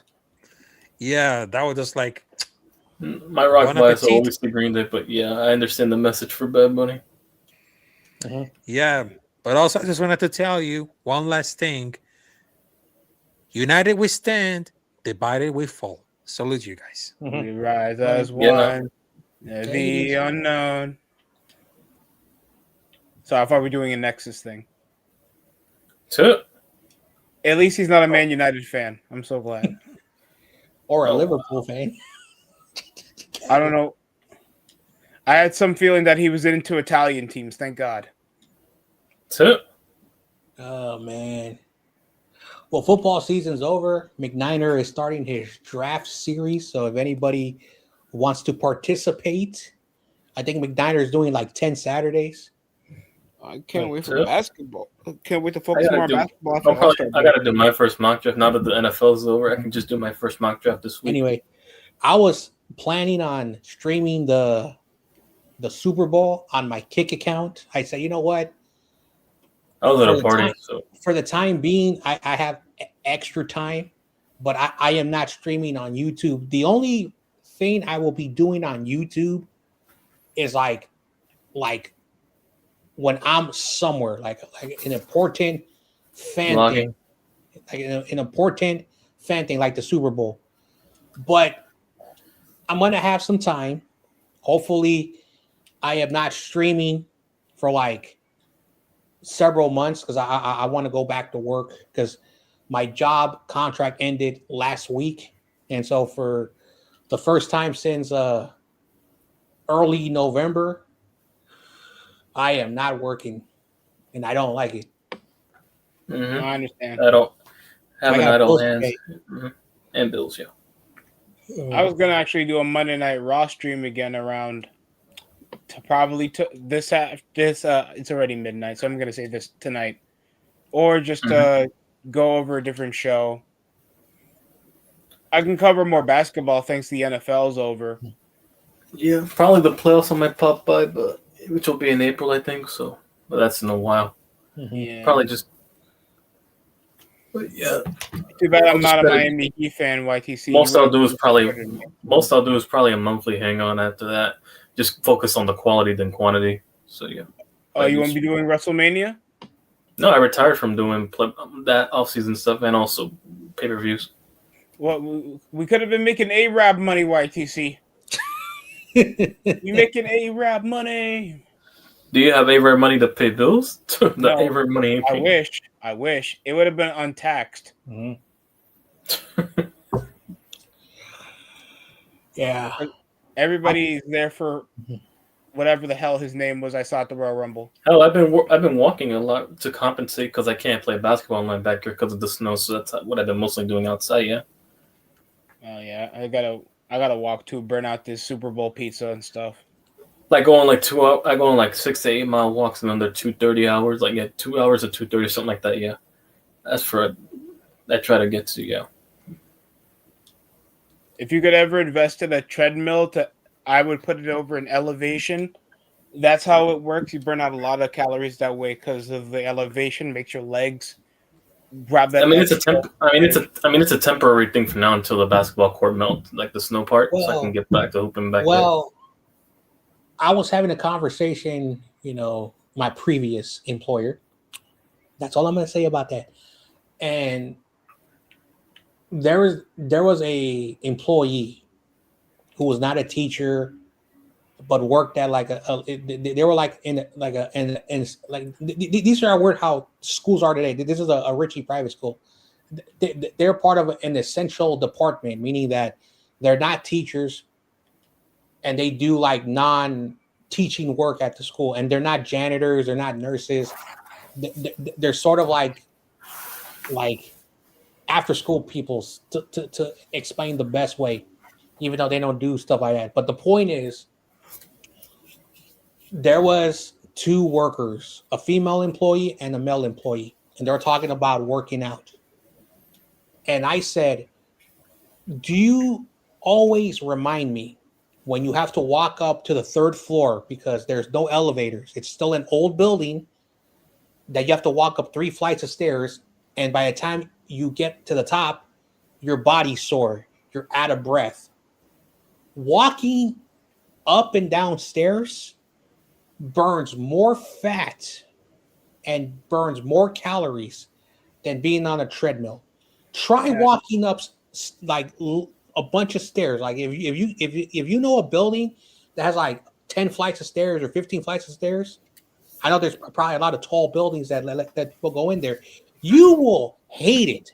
That's why people hate walking up the stairs. They say, I would rather take an elevator than walk upstairs. But if you don't want to pay for memberships, I always go upstairs and downstairs. Number one, I hate elevators. I hate effing elevators. I don't want to talk about. I go for walks, so it doesn't put me strain on my knees. Up and down. I love walking up and down the stairs because it shows you if you're out of shape. If you are out of shape after 10 steps, you're out of shape. If you're able to walk up 10 steps and you say, oh, I could do more, and say around like 3 flights of stairs, you're out of breath. Okay, maybe you need to start going upstairs. And so that's why people hate walking upstairs. But if you can walk up 10 flights of stairs and you are not breathing like, I'm about to pass out, you are in shape. Trust me, do it. You will learn what your body type is, because a lot of people think, oh, I need to be ripped and have 6 packs. Not everyone has 6 packs and big buff arms. So that's why walking upstairs. That's why doctors now have ellipticals in their office to see how their patients do just 1 minute walking up an elliptical. Okay. Now you learn some great facts, because I'm actually practicing my stupid trainer and fitness degrees, because I got to make some money, because apparently there's a lot of people who are trying to lose weight and they're paying me money, which is the only way I'm surviving. That's good. Yeah. I'm waiting for my food and then I'm gonna bounce because it's drop the bottle when you watch us concede a touchdown. I just go for guided walks, but yeah, too. Mm-hmm. I plan the route. I just plan the route. Mm-hmm. No, but the route I do, I average around 1,400 to 1,600 steps. So I get my steps in all right. I chase women. You burn calories. Yeah, I mean, you burn your wallet financially too, but you get the gist. You don't have to burn my brain. I'll burn my brain cells. You don't have to burn your wallet. Like, I know society says that you need to pay like $100 on a date.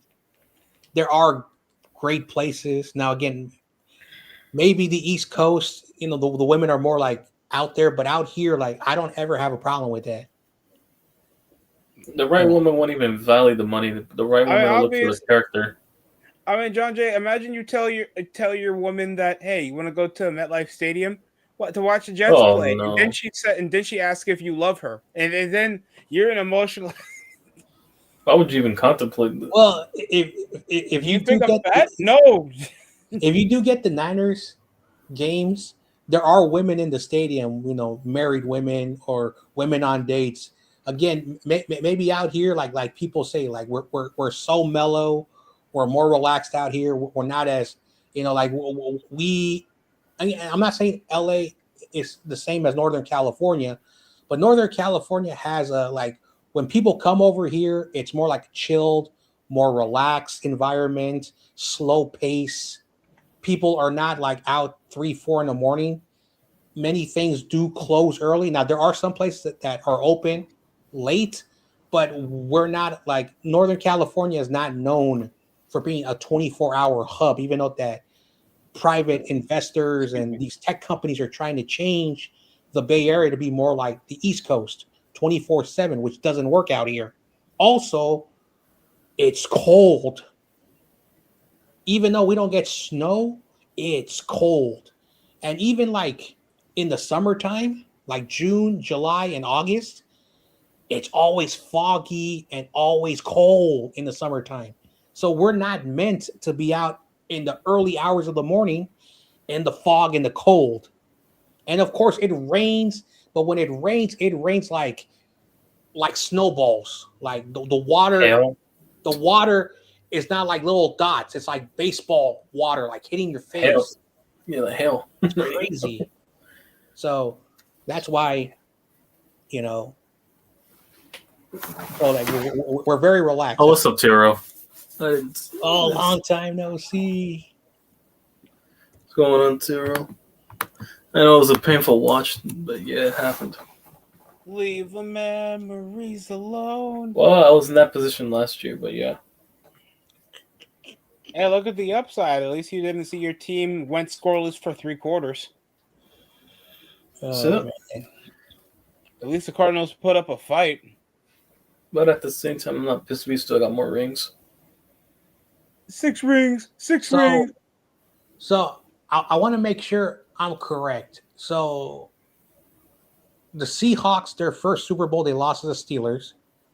Mm-hmm. They won the 3. Then they blew out the Broncos, and then of course that oh yeah, 4.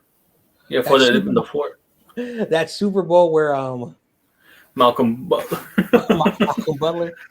So he was there. He was ringing the bell. So they've been to 4 Super Bowls and they've won 2. Uh-huh. In Seattle, not like the Rams where they've been in every different location.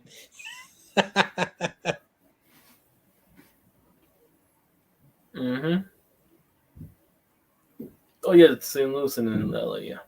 Well, at least Seattle got their vengeance. So how long are you going to be on? Just a little curious. No, I'm probably wrapping it here. Let you get your food then. Yeah, because I got to go pick it up. I have to walk. All right, no problem. Luckily, it's just down the block. All right. I don't know when I'll go live again, but when I do, I'll be ready. Yeah. All right. See, appreciate you guys. Have a good night. Mm-hmm.